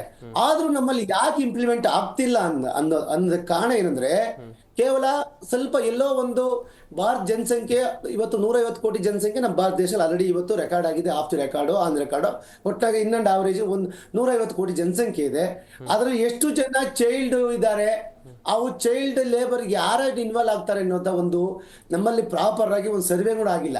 ಈಗ ನಮ್ಮಲ್ಲಿ ಯಾರು ಹೇಳ್ತಿದ್ರು, ಯಾರೋ PhD ಮಾಡಿದ್ದಾರೆ, ಸ್ಟಡಿ ಮಾಡಿದ್ದಾರೆ ಅಂತ. ಹೌದು ಸಹ ನಿಜ, ಅವ್ರು PhD ಮಾಡಿ ಸ್ಟಡಿ ಮಾಡಿ ನಮ್ಮ ಸರ್ಕಾರಕ್ಕೆ ಒಪಿನಿಯನ್ ಕೊಟ್ಟಾಗ ಸರ್ಕಾರ ಇದನ್ನ ನೋಡಿ ಸರ್, ಈಗ ಜೈಲಿನಲ್ಲಿ ಚಾಪೆ ದಿಂಬು ಕೊಟ್ಟಿಲ್ಲ ಅಂತೇಳಿ ಫಂಡಮೆಂಟಲ್ ರೈಟ್ಸ್ ವೈಲೇಟ್ ಆಯ್ತು ಅಂತ ಹೇಳ್ಬಿಟ್ಟು ನಮ್ಮಲ್ಲಿ ಕೋರ್ಟ್ ನಲ್ಲಿ ವಕೀಲರ ಮುಖಾಂತರ ವಾದ ಮಾಡ್ತಾರೆ. ಆದ್ರೆ ಯಾವುದೇ ಸಂಘ ಸಂಸ್ಥೆಗಳು ಚೈಲ್ಡ್ ಲೇಬರ್ ಮಾಡಬಾರ್ದು, ಚೈಲ್ಡ್ ಲೇಬರ್ ಮಾಡಿದ್ರೆ ಘೋರ ಅಪರಾಧ ಆಗುತ್ತೆ, ಮತ್ತೆ ಅದು ಏನು ಆಫೀಸರ್ ಮೇಲೆ ಅದು ಕ್ರಮ ಮಾಡ್ಬೇಕು ಅಂತ ಹೇಳಿ ಸರ್ ನಮ್ ಕಾನೂನು ಏನಂತ ಗೊತ್ತಾ ಸರ್, ಈ ಚೈಲ್ಡ್ ಲೇಬರ್ ಕೆಲವು ಹಾರ್ಮೋನಿಯಸ್ ಕನ್ಸ್ಟ್ರಕ್ಷನ್ ಅಂತ ಕಾಯ್ದೆಗಳು ಬರೋದಂತ ಪ್ರಚಾರ ಮಾಡ್ಬೇಕು ಅಂತ ಹೇಳುತ್ತೆ. ನಮ್ಮಲ್ಲಿ ಪ್ರಚಾರನೇ ಇಲ್ಲ. ಯಾವತ್ತೋ ಒಂದ್ಸಲ ಬಾಲ ಕಾರ್ಮಿಕ ಜೀತ ಪದ್ಧತಿ ನಿರ್ಮೂಲಗೊಳಿಸ್ಬೇಕು ಅಂತ ಹೇಳಿ ಯಾವ್ದೋ ಮುಖ್ಯಮಂತ್ರಿ ಭಾಷಣ ಮಾಡ್ತಾರೆ, ಅವತ್ತು ಮಾತ್ರ ಸೀಮಿತ ಆಗಿರುತ್ತೆ. ಬಾಲ ಏನು ಕಾರ್ಮಿಕ ಅಥವಾ ಜೀತ ಪದ್ಧತಿ ರಿಮೂವ್ ಆಗೋದಿಲ್ಲ, ಅದು ಎರಿಡಿಕೇಶನ್ ಆಗೋದಿಲ್ಲ. ಇದಕ್ಕೆ ಸರ್ ನನ್ನ ಬೆಸ್ಟ್ ನನ್ನ ಒಂದು ಏನು ಸಲಹೆ ಅಂದ್ರೆ, ಪೇರೆಂಟ್ಸ್ಗೆ ಎಜುಕೇಶನ್ ಕೊಟ್ಟಾಗ ಆತನ ಮಾತಾಪಿತೃಗಳು ಏನ್ ಮಾಡ್ತಾರೆ, ಯಾವುದೇ ಒಂದು ಮಗುನ ನೀನ್ ಹೋಗಪ್ಪ ದುಡ್ಕೊಂಬ ಅಂತ ಹೇಳಿ ಕಳ್ಸೋದಿಲ್ಲ, ಅದ್ರ ಬದಲಾಗಿ ಶಾಲೆ ಕಳಿಸ್ತಾರೆ. ಶಾಲೆಗಳಿಗೂ ಅಷ್ಟೇ ಈ ಬಾಲ ಕಾರ್ಮಿಕ ಪದ್ಧತಿಯನ್ನು ನಿರ್ಮೂಲನೆ ಮಾಡ್ಲಿಕ್ಕೆ ಈಗ ಮೊನ್ನೆ ನಮ್ಮ ರೋಟರಿಯನ್ ಹೇಳ್ತಿದ್ರು, ನಾನು ರೋಟರಿ ಆಕ್ಟರ್ ಆಗಿ ನಾನು ಕೆಲಸ ಮಾಡ್ಕೊಂಡ್ ಬಂದಿದ್ದೀನಿ. ನಾವು ಸುಮಾರು ಪ್ರಾಜೆಕ್ಟ್ಗಳನ್ನ ಇಂಪ್ಲಿಮೆಂಟ್ ಮಾಡ್ತೀವಿ, ಸರ್ಕಾರದ ಸಹಯೋಗದೊಂದಿಗೆ ಮಾಡ್ತೀವಿ. ಅದು ಕೇವಲ ಒಂದ್ ಸಂಸ್ಥೆ ಮಾಡೋದು ತುಂಬಾ ಶ್ಲಾಘನೀಯ.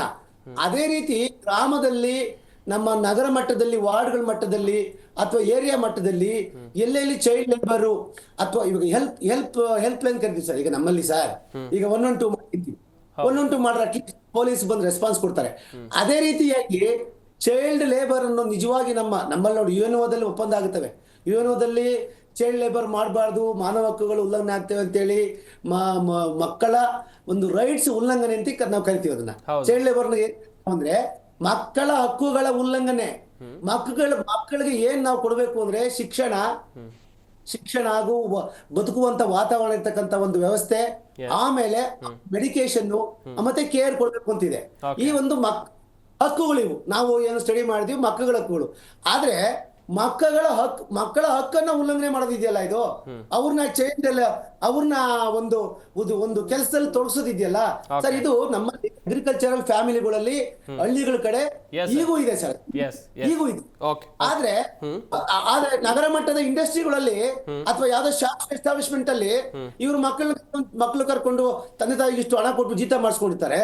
ಇದಕ್ಕೆಲ್ಲ ಎಜುಕೇಶನ್ ಮೋಸ್ಟ್ ಇಂಪಾರ್ಟೆಂಟ್. ಮತ್ತೆ ಮಾಹಿತಿನ ಸರ್ಕಾರ ಜೊತೆ ಹಂಚಿಕೊಂಡು ಸರ್ಕಾರದ ಅಧಿಕಾರಿಗಳನ್ನ ಕೆಲಸ ಮಾಡೋದು it is most important thing to be considered. Yes okay Hemant Kumar sir, ಈಗ ಬಾಲಕಾರ್ಮಿಕರಾಗಿ ಇದ್ದಂಥ ಮಕ್ಕಳನ್ನ ರಕ್ಷಣೆ ಮಾಡಿದಂಥ ಸಂದರ್ಭದಲ್ಲಿ ಮುಂದೆ ಅವರನ್ನ ಎಲ್ಲಿ ಕರ್ಕೊಂಡು ಹೋಗ್ತಾರೆ ಸರ್? ರಕ್ಷಣೆ ಮಾಡಿದಂಥ ಮಕ್ಕಳು, ಸಂತ್ರಸ್ತ ಬಾಲಕಾರ್ಮಿಕರ ವ್ಯವಸ್ಥೆಯನ್ನು ಸರ್ಕಾರ ಹೇಗೆ ನೋಡ್ಕೊಳ್ಳುತ್ತೆ ಅಂತ ಹೇಳಿ?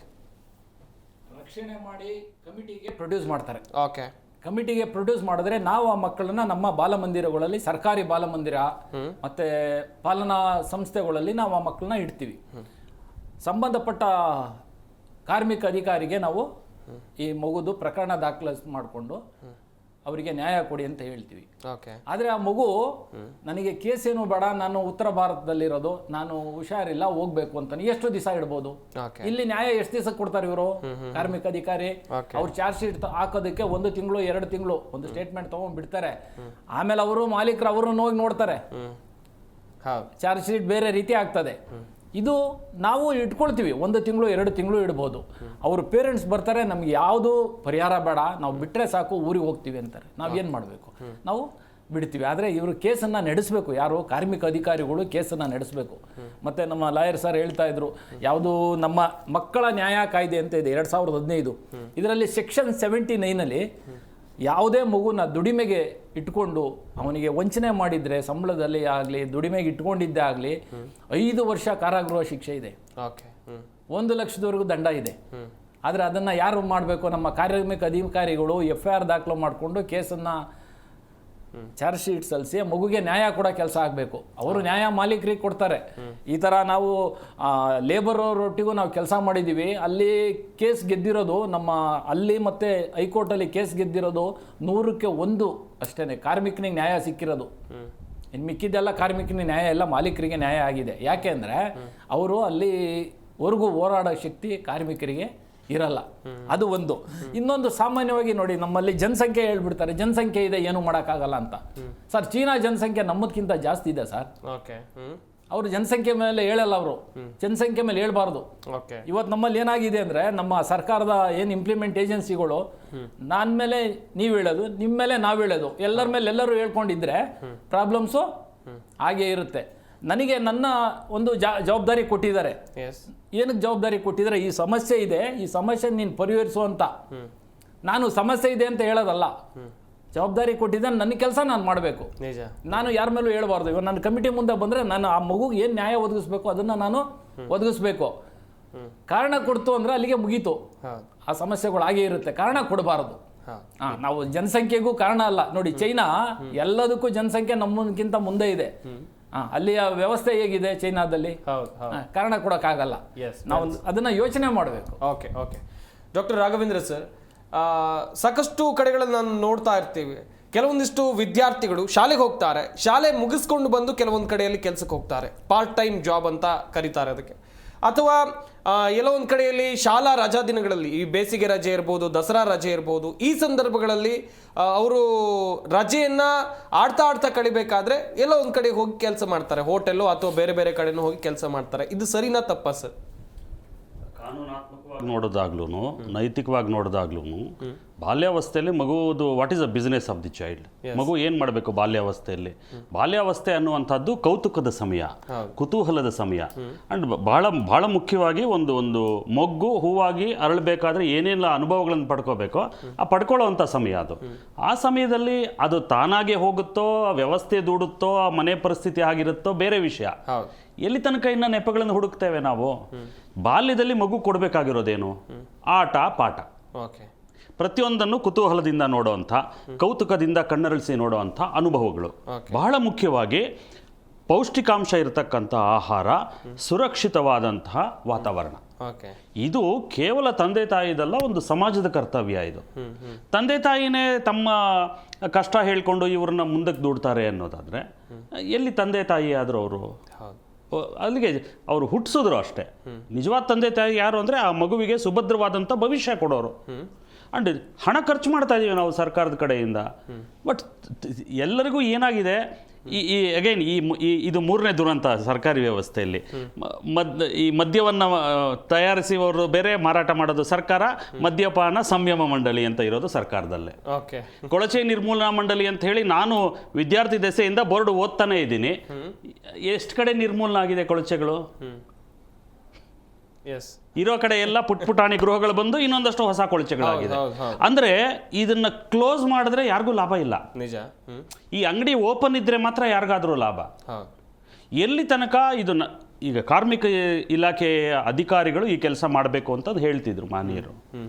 ಎಲ್ಲಿ ತನಕ ಕಾರ್ಮಿಕ ಇಲಾಖೆಯ ಅಧಿಕಾರಿಗಳಿಗೆ ಈ ಮಕ್ಕಳನ್ನ ತಮ್ಮ ಮಕ್ಕಳಷ್ಟಾದರೂ ಪ್ರೀತಿಸ್ತಕ್ಕಂಥ ಹೃದಯವಂತಿಕೆ ಇರೋದಿಲ್ಲ, ಅಲ್ಲಿ ತನಕ ಈ ಸಮಸ್ಯೆಗೆ ಪರಿಹಾರ ಇಲ್ಲ. ಈ ನೆಪಗಳು ಬೇಕು ಅಂದರೆ 1000 ಸಿಗುತ್ತೆ ಸರ್. ChatGPT ಕೇಳೋ ಅವಶ್ಯಕತೆ ಇಲ್ಲ. ಅದಕ್ಕನ್ನ ಪವರ್ಫುಲ್ ನಾವು ನೆಪ ಕೊಡೋದ್ರಲ್ಲಿ. ಕಾರಣ ಒಂದೇ ಒಂದು ಸಾಕು, ನಮ್ಮ ದೇಶ ಸುಭದ್ರವಾಗಿರ್ಬೇಕು ಅಂತ ಹೇಳಿದ್ರೆ ಇಂದಿನ ಮಕ್ಕಳೇ ನಾಳಿನ ಪ್ರಜೆಗಳು ಅಂತ ಎಲ್ಲ ಡಂಗುರ ಸಾರ್ತೀವಿ ಭಾಷಣಗಳಲ್ಲಿ, ಚುನಾವಣೆಗಳಲ್ಲಿ. ಮತ್ತು ಅದಕ್ಕೆ ಭದ್ರವಾದಂಥ ಭವಿಷ್ಯ ಕೊಡೋದು ಯಾರ ಜವಾಬ್ದಾರಿ? ನಮ್ಮ ಜವಾಬ್ದಾರಿ ಅಲ್ವಾ? ನನ್ನ ಮನೆ ಆಮೇಲೆ ಇದು ಭಾಳ ಮುಖ್ಯವಾಗಿ ನಾನು ಮಾಹಿತಿ ನೋಡ್ತಿದ್ದೆ, ದತ್ತಾಂಶ ನೋಡ್ತಿದ್ದೆ. ಶಾಪ್ಸ್ ಆ್ಯಂಡ್ ಎಸ್ಟಾಬ್ಲಿಷ್ಮೆಂಟ್ಸಲ್ಲಿ ಐದರ್ ಪ್ರಾಡಕ್ಟ್ ಅಥವಾ ಸರ್ವಿಸಲ್ಲಿ, ನೀವು ಇಂಡಸ್ಟ್ರಿ ತಗೊಳ್ಳಿ ಅಥವಾ ಸರ್ವಿಸಸ್ ತಗೊಳ್ಳಿ, ಅಲ್ಲಿರೋದು ಬರೀ 33% ಅಷ್ಟೇ. 67% ಎಂಗೇಜ್ ಆಗೋದು ಅಗ್ರಿಕಲ್ಚರಲ್ಲಿ. ಎಲ್ಲಿ ಯಾವ ಕಾರ್ಮಿಕ ಇಲಾಖೆ ಅಧಿಕಾರಿ ಹೋಗ್ತಾನೆ ಅಗ್ರಿಕಲ್ಚರ್ಗೆ ನೋಡೋದಕ್ಕೆ? ಮಗು ತಾನಾಗಿ ಇಷ್ಟಪಟ್ಟು ಯಾವ ಪ್ರತಿಫಲಾಪೇಕ್ಷೆ ಇಲ್ಲದೆ ತಂದೆ ತಾಯಿ ಜೊತೆ ಹೋಗಿ ಹೊಲದಲ್ಲಿ ದುಡಿಯೋದು ಬೇರೆ ವಿಷಯ. ಅಲ್ಲಿ ಡಿಗ್ನಿಟಿ ಆಫ್ ಲೇಬರ್ ಕಲಿಯುತ್ತೆ ಮಗು. ಅಗ್ರಿಕಲ್ಚರ್ನ ಕಲಿಸೋದು ಬಾಲ್ಯಾವಸ್ಥೆಯಲ್ಲಿ ಬಹಳ ಮುಖ್ಯ. ಯಾಕೆಂದ್ರೆ ಅಗ್ರಿಕಲ್ಚರಲ್ಲೇ ಕಲ್ಚರ್ ಇದೆ. ಆ ನೆಲದ ಜೊತೆ ಸಂವಾದನ ಕಲ್ತ್ಕೊಳ್ಳುತ್ತೆ ಮಗು, ತಪ್ಪಿಲ್ಲ. ಬಟ್ ಬಡತನ ತನ್ನ ಹೊತ್ತೆಪಾಡಿಗೋಸ್ಕರ ದುಡಿಬೇಕು. ಈ ಮಗು ಅಂದ ಕೂಡಲೇ ಏನಾಯ್ತು, ಆ ತಂದೆ ತಾಯಿ ತಗೊಂಬಂದು ಹಾಕಿದ್ರು ಅಂದ ಕೂಡಲೇ it is A vulnerable child. ಅಂದರೆ ಶೋಷಣೆಗೆ ಬಹಳ ಅರ್ಹವಾದಂಥ ಒಂದು ಅವಕಾಶ ಅನ್ನೋದು ಎಲ್ಲರೂ ಎಸ್ಟಾಬ್ಲಿಷ್ ಮಾಡಿಬಿಟ್ವಿ. ಅದನ್ನು ಹೇಳೋರಿಲ್ಲ ಕೇಳೋರಿಲ್ಲ ಅಂದಾಗ ಯಾವ ವ್ಯಕ್ತಿ ತಾನೇ ಅದನ್ನು ದುರುಪಯೋಗ ಪಡ್ಕೊಳ್ಳೋದಕ್ಕೆ ಇಷ್ಟಪಡೋದಿಲ್ಲ. ಆಮೇಲೆ ಕಾನೂನು ಕಾ ಹಾತ್ ಬಹುತ್ ಲಂಬಾ ಹೇ ಅಂತಾರಲ್ಲ, ಲಂಬಾ ಹೇ ಲೇಕಿನ್ ಸ್ಟೇಷನ್ಸ್ ಬಿ ಹೇ. ಹಾ. ಬೀಚ್ ಮೇ ಅಲ್ಲಲ್ಲೇ ಸ್ಟೇಷನ್ಗಳಿವೆ, ಆ ಸ್ಟೇಷನಲ್ಲಿ ಇಳ್ಕೊಂಡು ಹೋಗ್ಬೋದು ಅವರು ಟೋಲ್ ಕಟ್ಟಿ. ಹೌದು. ಈ ಥರ ಪರಿಸ್ಥಿತಿ ಇದ್ದಾಗ ಈ ಸಮಸ್ಯೆಗೆ ಪರಿಹಾರ ಬರಲ್ಲ. ಇಚ್ಛಾಶಕ್ತಿ ಕೊರತೆ ಇದೆ ನಮ್ಮ ಸಮಾಜದಲ್ಲಿ. ಇದೊಂದು ದೊಡ್ಡ ಪಿಡುಗು, ಇದನ್ನು ನಿರ್ಮೂಲನೆ ಮಾಡಲೇಬೇಕು. 2025ರಲ್ಲಿ ಇದು ಮುಗಿಬೇಕಿತ್ತು ಆಕ್ಚುಲಿ. ಹೌದು. ಸಸ್ಟೈನಬಲ್ ಡೆವಲಪ್ಮೆಂಟ್ ಗೋಲ್ಸ್ಗೆ ನಾವು ಕೊಟ್ಟಿರುವಂಥ ಕಮಿಟ್ಮೆಂಟ್ ಪ್ರಕಾರ ಈ ವರ್ಷ ನಾವು 0 ಚೈಲ್ಡ್ ಲೇಬರ್ನ ಡಾಕ್ಯುಮೆಂಟ್ ಮಾಡಬೇಕಿತ್ತು. ಮಾಡ್ಲಿಕ್ಕಾಗಿಲ್ಲ ಅಂತ ಹೇಳಿದ್ರೆ ನಾವೆಲ್ಲರೂ ನಾಚಿಕೆಯಿಂದ ತಲೆ ತಗ್ಗಿಸಬೇಕಾದಂಥ ಪರಿಸ್ಥಿತಿ. ಎಸ್, ಅದಕ್ಕೆ ಸಂವಿಧಾನ ಇದರಲ್ಲಿ ಮಕ್ಕಳ ಹಕ್ಕುಗಳ ಒಡಂಬಡಿಕೆಯಲ್ಲಿ ರಿಸರ್ವೇಶನ್ ತೆಗೆದಿಲ್ಲ, ಹಾಗೇ ಇದೆ. Okay, yes sir, yes. ಆಮೇಲೆ ಭಾಳ ಮುಖ್ಯವಾಗಿ ಇವತ್ತೇನು ಬಡತನ ಆಕ್ಚುಲಿ ಮೊದಲಿದ್ದಷ್ಟು ಬಡತನವಾಗಲಿ ಮೊದಲಿದ್ದಷ್ಟು ಅನಿವಾರ್ಯತೆ ಆಗಲಿ ಇವತ್ತಿಲ್ಲ. ಯಾಕೆಂದರೆ ಶಾಲೆಗಳಿವೆ, ದೂರದಲ್ಲಿ ಶಾಲೆ ಇದೆ, ನನ್ನ ಹಳ್ಳಿಯಲ್ಲೇ ಇಲ್ಲ ಅಂತ ಹೇಳಿದ್ರೆ ಅನ್ನುವಂಥ ಪರಿಸ್ಥಿತಿ ಇತ್ತು. ಈಗ ಇಷ್ಟು ಕಿಲೋಮೀಟರ್ ಒಳಗಡೆ ಶಾಲೆ ತರಬೇಕು ಅಂತ ಆಗಿದೆ. ಸರ್ಕಾರಿ ಶಾಲೆಗಳಿವೆ, teachers are well paid, structures ಇವೆ, ಫಂಡಿಂಗ್ ರಿಲೀಸ್ ಆಗ್ತಿದೆ. ಆಮೇಲೆ ಇದು ಸ್ಟೇಟು ಸೆಂಟ್ರಲ್ ಇಶ್ಯೂ ಅನ್ನೋದು ಇಲ್ವೇ ಇಲ್ಲ. ಯಾಕೆ ಅಂತ ಹೇಳಿದ್ರೆ ಹೌದು ಇದೆ ಸಮವರ್ತಿ ಪಟ್ಟಿಯಲ್ಲಿದೆ, ಬಟ್ ಬೇರೆ ಯಾವ ವಿಷಯಕ್ಕೂ ಇದನ್ನು ನೀವು ಕಂಪ್ಲೇಂಟ್ ಮಾಡೋದಿಲ್ಲ ಸಮವರ್ತಿ ಪಟ್ಟಿಯಲ್ಲಿದೆ ಅನ್ನೋದನ್ನ. ನಿಜ ಸರ್, ಕಲೆಕ್ಷನ್ ಬರಬೇಕಾದಾಗ ಇದು ಸಮವರ್ತಿ ಪಟ್ಟಿಯಲ್ಲಿ ಇರಲಿ, ತೊಂದರೆ ಇಲ್ಲ. ಕೆಲಸ ಮಾಡಬೇಕಾದಾಗ ಇಲ್ಲ, ಅವ್ರನ್ನ ಕೇಳಿ ಅನ್ನೋದು ಇದು ಕಾಗೆ ಹಾರಿಸೋ ಕೆಲಸ ಅಷ್ಟೇ ಅಂತ ನನ್ನ ಅಭಿಮತ. ಓಕೆ ಮೂರ್ತಿ ಸರ್, ಸರ್ಕಾರ ಈ ವಿಚಾರದಲ್ಲಿ ತೆಗೆದುಕೊಳ್ಬೇಕಾಗಿರುವಂತ ಕ್ರಮಗಳು ಏನೇನು ಆಲ್ರೆಡಿ ತಗೊಂಡಿದ್ದಾರೆ, ಸರಿಯಾಗಿ ಕೆಲಸ ಆಗ್ತಾ ಇಲ್ಲ ಎನ್ನುವಂತ ವಿಚಾರ. ಇನ್ನು ಮುಂದಿನ ಹಂತದಲ್ಲಿ ಏನಾದರೂ ಬದಲಾವಣೆಯನ್ನು ತರಬೇಕಾಗುತ್ತಾ ಕಾಯ್ದೆಗಳಲ್ಲಿ? ಸರ್, ಈಗ ಕಾಯ್ದೆಗಳು ಸಾಕಷ್ಟು ನಮಗೆ ಕಾಯ್ದೆಗಳಿದ್ದಾವೆ. ಆ ಕಾಯ್ದೆಗಳ ಒಂದು ಜಾರಿ, ನಾವು ಎಕ್ಸಿಕ್ಯೂಷನ್ ಆಫ್ ಲಾ ಅಂತೀವಿ, ಎನ್ಫೋರ್ಸ್ಮೆಂಟ್ ಆಫ್ ಲಾ ಅಂತ ಏನು ಕರಿತೀವಲ್ಲ, ಅದು ಎಫೆಕ್ಟಿವ್ ಆಗಿ ನಮ್ಮ ಇಂಡಿಯಾದಲ್ಲಿ ಚೈಲ್ಡ್ ಲೇಬರ್ ಅಬಾಲಿಷನ್ಗೆ ಆಗ್ತಾ ಇಲ್ಲ. ಓಕೆ. ಆಮೇಲೆ ಇನ್ನೊಂದು ಏನಂದ್ರೆ, ಇಲ್ಲಿ ನಾನು ಮತ್ತೆ ಮತ್ತೆ ಅದನ್ನೇ ಹೇಳ್ತೀನಿ, ಅವೇರ್ನೆಸ್ ಅನ್ನೋದು ಏನಿದೆ, ಚೈಲ್ಡ್ ಲೇಬರ್ ಒಂದು ಅಫೆನ್ಸು ಅನ್ನೋದು ಅದ್ರ ಬಗ್ಗೆ ಅವೇರ್ನೆಸ್ಸು ಕೆಲವ್ರು ಇದ್ರೂನು ಅದನ್ನ ಕಂಟಿನ್ಯೂ ಮಾಡ್ತಾರೆ. ಅವ್ರ ಮೇಲೆ ಕಠಿಣ ಕ್ರಮ ಆಗ್ಬೇಕು ಅಂತ ಒಂದು ತರ ಮಾತಾಡೋದಾದ್ರೆ, ಇನ್ನೊಂದು ರೀತಿ ಹೇಳೋದಾದ್ರೆ ಅವೇರ್ನೆಸ್ ನಮ್ಮಲ್ಲಿ ಕಮ್ಮಿ ಇದೆ ಸರ್. ಇವಾಗ ಈ ಒಂದು ಯಾವುದೇ ಒಂದು ಸಮಾಜದ ಏಳ್ಗೆಗೆ ನಾವು ಕಾನೂನನ್ನ ಸಮಾಜ ಸುಧಾರಣೆಗೆ ಅಥವಾ ಸಾಮಾಜಿಕ ಬದಲಾವಣೆಗೆ ಬರ್ತಿರ್ತಕ್ಕಂಥ ಕಾನೂನುಗಳನ್ನ ಸರ್ಕಾರದ ಜವಾಬ್ದಾರಿ ಅಂತ ಒಂದು ಕಾನೂನ ಏನು ಈಗ ನಮ್ಮಲ್ಲಿ ಈಗ ಪಂಚಾಯತಿ ಲೆವೆಲಲ್ಲಿ ಎಲ್ಲ ಕಡೆ ಬೋರ್ಡ್ ಹಾಕಿರ್ತಾರೆ, ಇಂಥ ಸ್ಕೀಮ್ಗಿದೆ, ಇಂಥ ಸ್ಕೀಮಲ್ಲಿ ನೀವು ಇಷ್ಟು ಸಂಪಾದನೆ ಮಾಡ್ಬೋದು ಅಥವಾ ಇಂಥ ಸ್ಕೀಮ್ ಉಪಯೋಗಿಸ್ಕೊಳ್ಳಿ ಅಂತೇಳಿ ಈ ಒಂದು ಬೋರ್ಡ್ಗಳು ಹಾಕಿರ್ತಾರೆ. ಅದೇ ರೀತಿ ಚೈಲ್ಡ್ ಲೇಬರ್ ಯಾರು ಮಾಡಬೇಡಿ, ಚೈಲ್ಡ್ ಲೇಬರ್ ಮಾಡಿದ್ರೆ ನಿಮ್ಗೆ ಇಷ್ಟು ಶಿಕ್ಷೆ ಆಗುತ್ತೆ ಅಂತೇಳಿ ಎಲ್ಲೂ ಸಹ ನಮ್ಮಲ್ಲಿ ಎಲ್ಲೂ ಸಹ ಎಲ್ಲೋ ಎಲ್ಲೋ ಲಕ್ಷದ ಒಂದು ಕಡೆ ಕಾಣ್ಬೋದು ಅಷ್ಟೇ, ಬಿಟ್ರೆ ಎಲ್ಲೂ ಚೈಲ್ಡ್ ಲೇಬರ್ ಬಗ್ಗೆ ಎಲ್ಲೂ ಅವೇರ್ನೆಸ್ ಮೂಡಿಸುವಂತ ಕೆಲಸ ಮಾಡ್ತಿಲ್ಲ. ಆಮೇಲೆ ನನ್ನ ಸ್ನೇಹಿತರು ಮಾತಾಡ್ತಿದ್ರು, ಈ ಕೋರ್ಟ್ಗಳಲ್ಲಿ, ಈ ನ್ಯಾಯಾಲಯಗಳಲ್ಲಿ ಈ ಚೈಲ್ಡ್ ಲೇಬರ್ ಅವ್ರು ಯಾರು ನಮ್ಮ ಚೈಲ್ಡ್ ವೆಲ್ಫೇರ್ ಆಫೀಸರು ಅಥವಾ ಡಿಸ್ಟ್ರಿಕ್ಟ್ ಆಫೀಸರು, ಸ್ಟೇಟ್ ಹೋಮ್ನೋ ಡಿಸ್ಟ್ರಿಕ್ಟ್ ಹೋಮ್ನವರು ಸರಿಯಾಗಿ ಕೇಸ್ ನಡೆಸೋದಿಲ್ಲ. ಅವ್ರು ಯಾರು ಉತ್ತರ ಭಾರತದಿಂದ ಬಂದಿರ್ತಾರೆ ಅಥವಾ ಉತ್ತರ ರಾಜ್ಯಗಳಿಂದ ಬಂದಿರ್ತಾರೆ ಅಂತ ಹೇಳ್ತಾರೆ, ಒಪ್ಕೊಂತೀನಿ. ಉತ್ತರ ರಾಜ್ಯದಿಂದ ಯಾಕೆ ಚೈಲ್ಡ್ ಲೇಬರ್ಗೆ ಅಂತ ಬರ್ತಾರೆ ಸರ್? ಅಲ್ಲಿಗೆ ಅರ್ಥ ಮಾಡ್ಬೇಕು ನಮ್ಮ ಸಮಾಜ ಎಷ್ಟು ಯಾವ ಸ್ಥಿತಿಲಿ ಇದೆ ಅಂತ. ಸರ್, ಈಗ ಪ್ರೌಢ ವ್ಯವಸ್ಥೆ ಇರ್ತಕ್ಕಂಥವನು ಉದ್ಯೋಗ ಅರಸಿ ಬರೋದು, ಬೀದರಿಂದ ಬೆಂಗಳೂರಿಗೆ ಬರೋದು ಅಥವಾ ಬಿಹಾರದಿಂದ ಬೆಂಗಳೂರಿಗೆ ಬರೋದು, ಇದು ನಾವು ನೋಡೇ ಇದೀವಿ ಬೆಂಗಳೂರು ದೊಡ್ಡ ಪಟ್ಟಣಗಳಲ್ಲಿ. ಈ ಬೆಂಗಳೂರಲ್ಲಿ ಮಕ್ಕಳ ಲೇಬರ್ ಬರ್ತಾರೆ, ಚೈಲ್ಡ್ ಲೇಬರ್ ಮಾಡಕ್ ಬರ್ತಾರೆ ಅಂದ್ರೆ ಅದು ಅಲ್ಲಿ ಅವರ ಪರಿಸ್ಥಿತಿ ಏನು? ಅಲ್ಲೇ ಪಂಚಾಯತಿ ಅಥವಾ ಅಲ್ಲೇ ಸ್ಥಳೀಯ ಸರ್ಕಾರಗಳು ಏನಿರ್ತವೆ, ಸ್ಥಳೀಯ ಸಂಸ್ಥೆಗಳು, ಸರ್ಕಾರಿ ಸಂಸ್ಥೆಗಳು ಎಷ್ಟು ಮಟ್ಟಿಗೆ ಕೆಲಸ ಮಾಡ್ತವೆ? ಅವರ ಒಂದು ಲೋಪ ದೋಷಗಳಿಂದ ಬೆಂಗಳೂರಂತ ಮಹಾನಗರಗಳಲ್ಲಿ ಈ ಚೈಲ್ಡ್ ಲೇಬರ್ ಆಗ್ಲಿಕ್ಕೆ ಮುಖ್ಯವಾದ ಕಾರಣ ಸ್ಥಳೀಯ ಸರ್ಕಾರಗಳು, ಲೋಕಲ್ ಸೆಲ್ಫ್ ಗೌರ್ಮೆಂಟ್ ಅಂತ ನಾವೇನ್ ಕರಿತೀವಿ, urban local bodies, rural local bodies ಅಲ್ಲಿ ಚೈಲ್ಡ್ಗೆ ಅಂತ ಚೈಲ್ಡ್ ಲೇಬರ್ ಎರಾಡಿಕೇಶನ್ ಮಾಡಬೇಕು ಅಂತ ಸ್ಕೀಮ್ ಇರೋದನ್ನ ಅವರು ಯಾರು ಜಾರಿಗೊಳಿಸಿಲ್ಲ. ಸರ್, ನಾನು ವಕೀಲನಾಗಿ ಈಗ ಕೇಸ್ ತಗೋಬೇಕಾದ್ರೆ ನಾವು ನಮ್ಗೆ ಕಕ್ಷಿದಾರರು ಸರ್ಕಾರ ಬಂದ್ರು ಕೇಸ್ ನಡೆಸ್ತೀವಿ, ಪ್ರೈವೇಟ್ ಪಾರ್ಟಿ ಕೇಸ್ ನಡೆಸ್ತೀವಿ. ನಮ್ಮ ಉದ್ದೇಶ ಏನು? ನಮ್ಗೆ ಫೀಸ್ ಕೊಡ್ತಾರೆ, ನಾವು ಅವ್ರ ಕೇಸ್ ಗೆದ್ಕೊಡ್ಬೇಕು ಅಂತಿರ್ತದೆ. ಅವಾಗ ಸಾಮಾನ್ಯವಾಗಿ ಚೈಲ್ಡ್ ಲೇಬರ್ ಎಂಗೇಜ್ ಆಗಿರ್ತಕ್ಕಂಥವ್ರು ವಕೀಲರ ಬಳಿ ಕೇಸ್ ತಗೊಂಡಾಗ ದಂಡ ಕಟ್ಟಿಸ್ಬಿಟ್ಟು ಕ್ಲೋಸ್ ಮಾಡಿ ಕಳಿಸ್ತಾರೆ. ಒಂದ್ ವೇಳೆ ಕಂಟೆಸ್ಟ್ ಮಾಡಿದ ಕೇಸ್ ಅವರೇ ಗೆಲ್ತಾರೆ. ಯಾರಕ್ಕೆ ನಮ್ಮ ಚೈಲ್ಡ್ ಲೇಬರ್ ಆಫೀಸರ್ ಹೇಳ್ತಿದ್ರು, ಯಾರು ಸಾಕ್ಷಿ ಹೇಳಕ್ ಬರ್ತಿಲ್ಲ, ಪೇರೆಂಟ್ಸ್ ಬರೋದಿಲ್ಲ, ಎಜುಕೇಶನ್ ಡೀಟೇಲ್ಸ್ ಗೊತ್ತಿರಲ್ಲ, ಏಜ್ ಡೀಟೇಲ್ಸ್ ಗೊತ್ತಿರೋದ್ರಿಂದ ನಮ್ಗೆ ಯಾರೋ ಈ ತರ ಮೈಗ್ರೇಟೆಡ್ ಆಗಿರ್ತಕ್ಕಂಥವ್ರು ಬಂದ್ಬಿಟ್ಟು ನಮ್ಗೆ ಈ ತರ ತೊಂದರೆ ಆಗ್ಬಿಡುತ್ತೆ, ಅವ್ರ ಕೇಸ್ ನಡೆಸಕ್ ಬರಲ್ಲ ಅಂತ. ಸರ್, ಇದೆಲ್ಲ ಹೇಳೋದು ಇದು ಒಂಥರ ಸಿಸ್ಟಮ್ನ ಫೇಲ್ಯೂರ್. ಎಸ್ ಈ ಸಿಸ್ಟಮ್ ನ ಫೇಲ್ಯೂರ್ ಮಾಡ್ಬೇಕಾದ್ರೆ ಸಮಸ್ಯೆ ಆರಿಜಿನ್ ಏನು?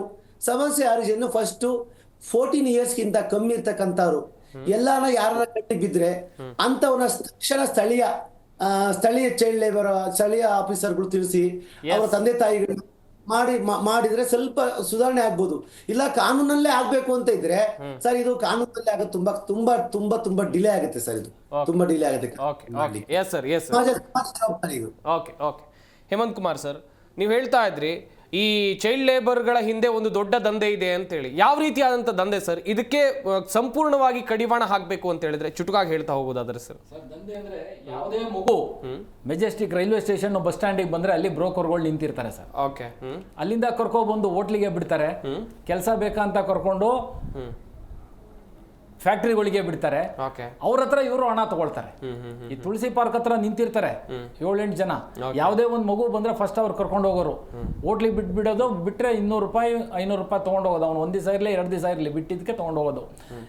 ಆದರೆ ನಮ್ಮ ಈ ಎಲ್ಲ ಸಂಘ ಸಂಸ್ಥೆಗಳು ಸರ್ಕಾರ ಎಲ್ಲ ಸೇರಿ ಇವಾಗ ಅದನ್ನ ಕಮ್ಮಿ ಆಗಿದ್ರೆ ಇವಾಗ ಬೇರೆ ರಾಜ್ಯಗಳಿಂದ ಬಂದು ಮತ್ತೆ ಸ್ವಲ್ಪ ನಂಬರ್ಸು ಜಾಸ್ತಿ ಆಗ್ತಾ ಇದೆ. ಮತ್ತು ನಮ್ಮ ಇಲಾಖೆ ಅಧಿಕಾರಿಗಳು ನಿರ್ದಿಷ್ಟ ಮಟ್ಟದಲ್ಲಿ ಕೆಲಸ ಅವರು ಮಾಡಲ್ಲ, ಅಂಕಿಅಂಶ ಮಾತ್ರ ತೋರಿಸ್ತಾರೆ. ಇವಾಗ ಅದರಲ್ಲಿ ನೋಡಿ, ನಾನು ಆ್ಯಕ್ಟ್ ಬಗ್ಗೆ ಅದನ್ನು ಹೇಳ್ತೀನಿ. 2016 ಅಮೆಂಡ್ಮೆಂಟ್ ಆಯಿತು. ಅದರಲ್ಲಿ 14 ವರ್ಷದ ಒಳಗಡೆ ಮಕ್ಕಳು ಯಾವುದೇ ಉದ್ಯೋಗ ಮಾಡಬಾರ್ದು ಅಂತ ಕ್ಲಿಯರ್ ಇದೆ. ಯಾಕೆಂದರೆ ಕಂಪಲ್ಸರಿ ಎಜುಕೇಷನ್ ಇದೆ, ಉಚಿತ ಮತ್ತು ಕಡ್ಡಾಯ ಶಿಕ್ಷಣ ಕಾಯ್ದೆ, ಎಲ್ಲ ಮಕ್ಕಳು ಶಾಲೆಯಲ್ಲಿ ಇರಬೇಕು ಅಂತ, ಅದು ಕ್ಲಿಯರು. ಆದರೆ ಕೆಲವು ಕುಟುಂಬದಲ್ಲಿ ಉದ್ಯೋಗ ಇರುತ್ತೆ, ಸಣ್ಣ ಪುಟ್ಟ ಉದ್ಯೋಗ ಇರುತ್ತೆ, ಅಲ್ಲಿ ಅವನು 1 hour 2 hour ಸಹಾಯ ಮಾಡ್ಬೋದು ಅದು. ಆಮೇಲೆ 14ರಿಂದ 18 ಯಾವುದೇ ಅಪಾಯಕಾರಿ, ಅವನಿಗೆ ಹೆಲ್ತಿಗೆ ಅಜಾರ್ಡಸ್ ಆಗತಕ್ಕಂಥದ್ದು ಅಪಾಯಕಾರಿ ಕಾರ್ಖಾನೆಗಳು, ಈ ಪೆಟ್ರೋಲ್ ಬಂಕು ಇಂಥ ಕಡೆ ಮಾಡೋಂಗೆ ಇಲ್ಲ. ಯಾವ್ದಾದ್ರು ಅಂಗಡಿನಲ್ಲಿ ಇದರಲ್ಲಿ 3 hour ಕೆಲಸ ಮಾಡ್ಬೋದು, 1 hour ರೆಸ್ಟ್. ಅದು ಒಂದು ದಿನಕ್ಕೆ ಅವನು 6 hour ಮಾತ್ರ ಮಾಡಬೇಕು, 6 hour ಮೇಲೆ ಮಾಡಬಾರ್ದು. ನಮ್ಮ ಲೇಬರೇ 8 hour ಇದೆ, ಅದು 6 hour ಅದು ರೆಸ್ಟ್ ಮೇಲೆ ಮಾಡಬೇಕು ಅನ್ನೋದು ಇದು 2016 ಅಮೆಂಡ್ಮೆಂಟ್ ಆಕ್ಟ್ ಅಲ್ಲಿ ಕ್ಲಿಯರ್ ಆಗಿದೆ. ಆದರೆ ಏನಾಗ್ತಾ ಇದೆ, ಯಾರು ಅದನ್ನ ಪರಿಶೀಲನೆ ಮಾಡ್ತಕ್ಕಂಥವ್ರು ನಮ್ಮ ಕಾರ್ಮಿಕ ಅಧಿಕಾರಿಗಳು ಮಾಡಬೇಕು. ಇವಾಗ ನಾನು ಸಾರ್ವಜನಿಕರಲ್ಲಿ ಒಂದು ಮನವಿ ಮಾಡ್ಕೊಳ್ತೀನಿ, ಯಾರೇ ಇಲ್ಲಿ ನಗರದಲ್ಲಿ, ನನಗೆ ಹೆಚ್ಚು ರೂರಲ್ ಬಗ್ಗೆ ಮಾತಾಡೋಕ್ಕಾಗಲ್ಲ, ನಗರದ ಬಗ್ಗೆ ಗೊತ್ತಿದೆ ಚೆನ್ನಾಗಿ. ಯಾವುದೇ ಮಗು ದುಡಿತಾ ಇದ್ರೆ 1098 ಕಾಲ್ ಮಾಡಿ, ಅದು ಮುಂದಿನ ಕ್ರಮ ನಾವು ತಗೊಳ್ತೀವಿ. ಅವ್ರು ಯಾರೇ ಮಾಲೀಕರು ಎಷ್ಟೇ ಪ್ರವಾಹ ಇದ್ರೂ ಖಂಡಿತ ಅವ್ರ ಮೇಲೆ ಕ್ರಮ ತಗೊಳ್ತೀವಿ. ಮತ್ತೆ ಯಾವುದೇ ಮಗು ಬಡತನದಿಂದ ನಾವು ಹೋಗಿಲ್ಲ ಅಂದರೆ ಖಂಡಿತ ನಮ್ಮ ಮಕ್ಕಳ ಕಲ್ಯಾಣ ಇಲಾಖೆಯಲ್ಲಿ ಒಂದು ಪ್ರಾಯೋಜಕತ್ವ ಯೋಜನೆ ಅಡಿ ಧನ ಸಹಾಯ ಮಾಡ್ತಾರೆ, ಅದನ್ನು ಇದು ಮಾಡ್ತೀವಿ. ಆದಷ್ಟು ನಾವೆಲ್ಲ ಪ್ರಯತ್ನ ಮಾಡಿದ್ರೆ ಖಂಡಿತ ಪದ್ಧತಿ ನಿರ್ಮೂಲನೆ ಮಾಡೋದಕ್ಕೆ ನಾವು ಪ್ರಯತ್ನ ಮಾಡುವ. Yes, well sir. Doctor Raghavendra sir, ಸಂಪೂರ್ಣವಾಗಿ ನಿರ್ಮೂಲನೆ ಆಗಬೇಕು, ಈ ಪಿಡುಗು, ಸಾಮಾಜಿಕ ಪಿಡುಗು ನಿರ್ಮೂಲನೆ ಆಗಬೇಕು ಅಂತ ಹೇಳಿದ್ರೆ ಏನು ಮಾಡಬೇಕು ಸರ್? ಚುಟುಕಾಗಿ ಹೇಳ್ತಾ ಹೋಗೋದಾದ್ರೆ ಕೊನೆಯದಾಗಿ ಸರ್. ಭಾಳ ಮುಖ್ಯವಾಗಿ ಸಾಮಾಜಿಕ ಪ್ರಜ್ಞೆ ಜಾಗೃತ ಆಗಬೇಕು. ಸರ್ಕಾರಿ ವ್ಯವಸ್ಥೆಯಲ್ಲಿ ಪಾರದರ್ಶಕತೆ, ಉತ್ತರದಾಯಿತ್ವ ಬರಬೇಕು. 13-16 ಇಲಾಖೆ ಕೊಡೋದನ್ನು ಬಿಟ್ಟು ದಯಮಾಡಿ 1 ಇಲಾಖೆ ಕೊಡಿ, ಫಿಕ್ಸೆಡ್ ಟೈಮ್ ಕೊಡಿ, ಅಟ್ಯಾಕ್ ಮಾಡಿ. ಇದನ್ನ ಯಾಕೆ ಸಾಧ್ಯ ಆಗೋದಿಲ್ಲ? ಇಚ್ಛಾಶಕ್ತಿ ಕೊರತೆ ಅಷ್ಟೇ, ಹಣಕ್ಕೆ ತೊಂದರೆ ಇಲ್ಲ. ಆಮೇಲೆ ಇದಕ್ಕೆ ಪೂರಕವಾದಂಥ ಸಾವಿರಾರು ವ್ಯವಸ್ಥೆಗಳನ್ನು ಇಲಾಖೆಗಳು ಆಲ್ರೆಡಿ ಮಾಡಿದ್ದಾವೆ. ಈಗ ಫ್ರೀ ಎಜುಕೇಶನ್ ಇದೆ. ಆಕ್ಚುಲಿ ಈ ದೇಶದಲ್ಲಿ ಇದುರಂತ ಇನ್ನ ಚೈಲ್ಡ್ ಲೇಬರ್ ಇದೆ ಅಂತ ಹೇಳೋದು it's A violation of the constitutional amendment act. ಮೊದಲಿಗೆ ಏನು ರಾಜ್ಯ ನಿರ್ದೇಶನಾತ್ಮಕ ಸೂತ್ರಗಳ ಅಡಿ ಇತ್ತು, ಅದನ್ನ ಇವಾಗ ಫಂಡಮೆಂಟಲ್ ರೈಟ್ ಮಾಡಿದೀವಿ. ಪ್ರೈಮರಿ ಎಜುಕೇಶನ್ ಅನ್ನ 14ನೇ ವಯಸ್ಸಿನ ತನಕ ಉಚಿತ ಮತ್ತು ಕಡ್ಡಾಯ ಶಿಕ್ಷಣ, ಕಡ್ಡಾಯ ಕೊಡಿಸಿಲ್ಲ ಅಂತ ಹೇಳಿದ್ರೆ ಪೇರೆಂಟ್ಸ್ ಮೇಲೆ ಮೊಕದ್ದಮೆ ಹೂಡ್ಬೋದು, ಅವ್ರದ್ದು ತಪ್ಪಿದೆ ಇದರಲ್ಲಿ. ಆಮೇಲೆ ಕೇವಲ ಬಡತನ ಅನ್ನೋದು ಕಾರಣ ಅಲ್ಲ. ಇವಾಗ ಬರ್ತಾ ಯಾಕೆ ಅಂತ ಹೇಳಿದ್ರೆ ಬಡತನ ಅಟ್ಯಾಕ್ ಮಾಡಕ್ಕೆ ಒಂದಷ್ಟು ಸಾವಿರಾರು ಕೋಟಿಗಳನ್ನ ವ್ಯಯಿಸ್ತಾ ಇದೀವಿ, ಯೋಜನೆಗಳನ್ನ ತಂದಿದೀವಿ. ಇನ್ನು ಅದೇ ಕಾರಣ ಎಷ್ಟು ದಿವಸ ಹೇಳಬೇಕು? ಒಂದು ಇಲಾಖೆಯನ್ನು ಸೃಷ್ಟಿ ಮಾಡಿ ಅವರಿಗೆ ಸಂಪೂರ್ಣವಾದಂತಹ ಅಧಿಕಾರ ಕೊಡಿ, ಪಾರದರ್ಶಕವಾಗಿ ಅವ್ರು ನಡ್ಕೊಳ್ಳೋ ತರ, ಉತ್ತರದಾಯಿತ್ವನ ಎಕ್ಸ್ಪೆಕ್ಟ್ ಮಾಡೋ ತರ ವ್ಯವಸ್ಥೆ ಹುಟ್ಟು ಹಾಕಿ 5 ವರ್ಷದ ಟೈಮ್ ತಗೊಳ್ಳಿ. ಅಟ್ಯಾಕ್ ಮಾಡಿ ಯಾಕೆ ಸಾಧ್ಯ ಆಗೋದಿಲ್ಲ? ಫಾರ್ಚುನೇಟ್ಲಿ ನಂಬರ್ಸು ಕಡಿಮೆ ಆಗ್ತಿದೆ. ಸಮಾಜ ಪೂರ್ಣ ಸಂಘ ಸಂಸ್ಥೆಗಳು ಕೂಡ ಇದಕ್ಕೆ ಪೂರಕವಾಗಿ ಸರ್ಕಾರದ ಜೊತೆ ನಿಲ್ಲುತ್ತೆ ಅನ್ನೋಂಥ ವಿಶ್ವಾಸ ನನಗಿದೆ. ಮೂರ್ತಿ ಸರ್, ಕೊನೆಯದಾಗಿ ಏನ್ ಹೇಳ್ತೀರಾ ಸರ್ ಚುಟುಕಾಗಿ? ನೋಡಿ ಸರ್, ಈಗ ಇಬ್ರು ತಜ್ಞರು ತುಂಬಾ ಚೆನ್ನಾಗಿ ತಿಳಿಸ್ಕೊಟ್ಟಿದ್ದಾರೆ. ಅದ್ರ ಬಗ್ಗೆ ನನಗೆ ಸಹಮತ ಇದೆ.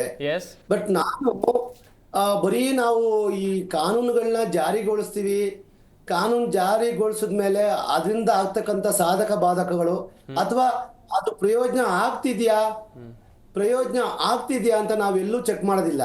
ನಮ್ಮಲ್ಲಿ ಕಾನೂನು ಇದೆ, ನಮ್ಮಲ್ಲಿ ಸಮಸ್ಯೆನೂ ಇದೆ, ನಮ್ಮಲ್ಲೇ ರೆಮಿಡಿ ಇದೆ. ಆದ್ರೆ ನಮ್ಗೆ ರೆಮಿಡಿನ ಯಾವ ತರ ಮಾಡ್ಕೋಬೇಕು ಅಂತ ಯೋಚನೆ ಮಾಡೋದ್ ಬಿಟ್ಟು ಬರೀ ಸಮಸ್ಯೆ ಬಗ್ಗೆನೇ ಮಾತಾಡ್ತಿರ್ತೀವಿ ನಾವು.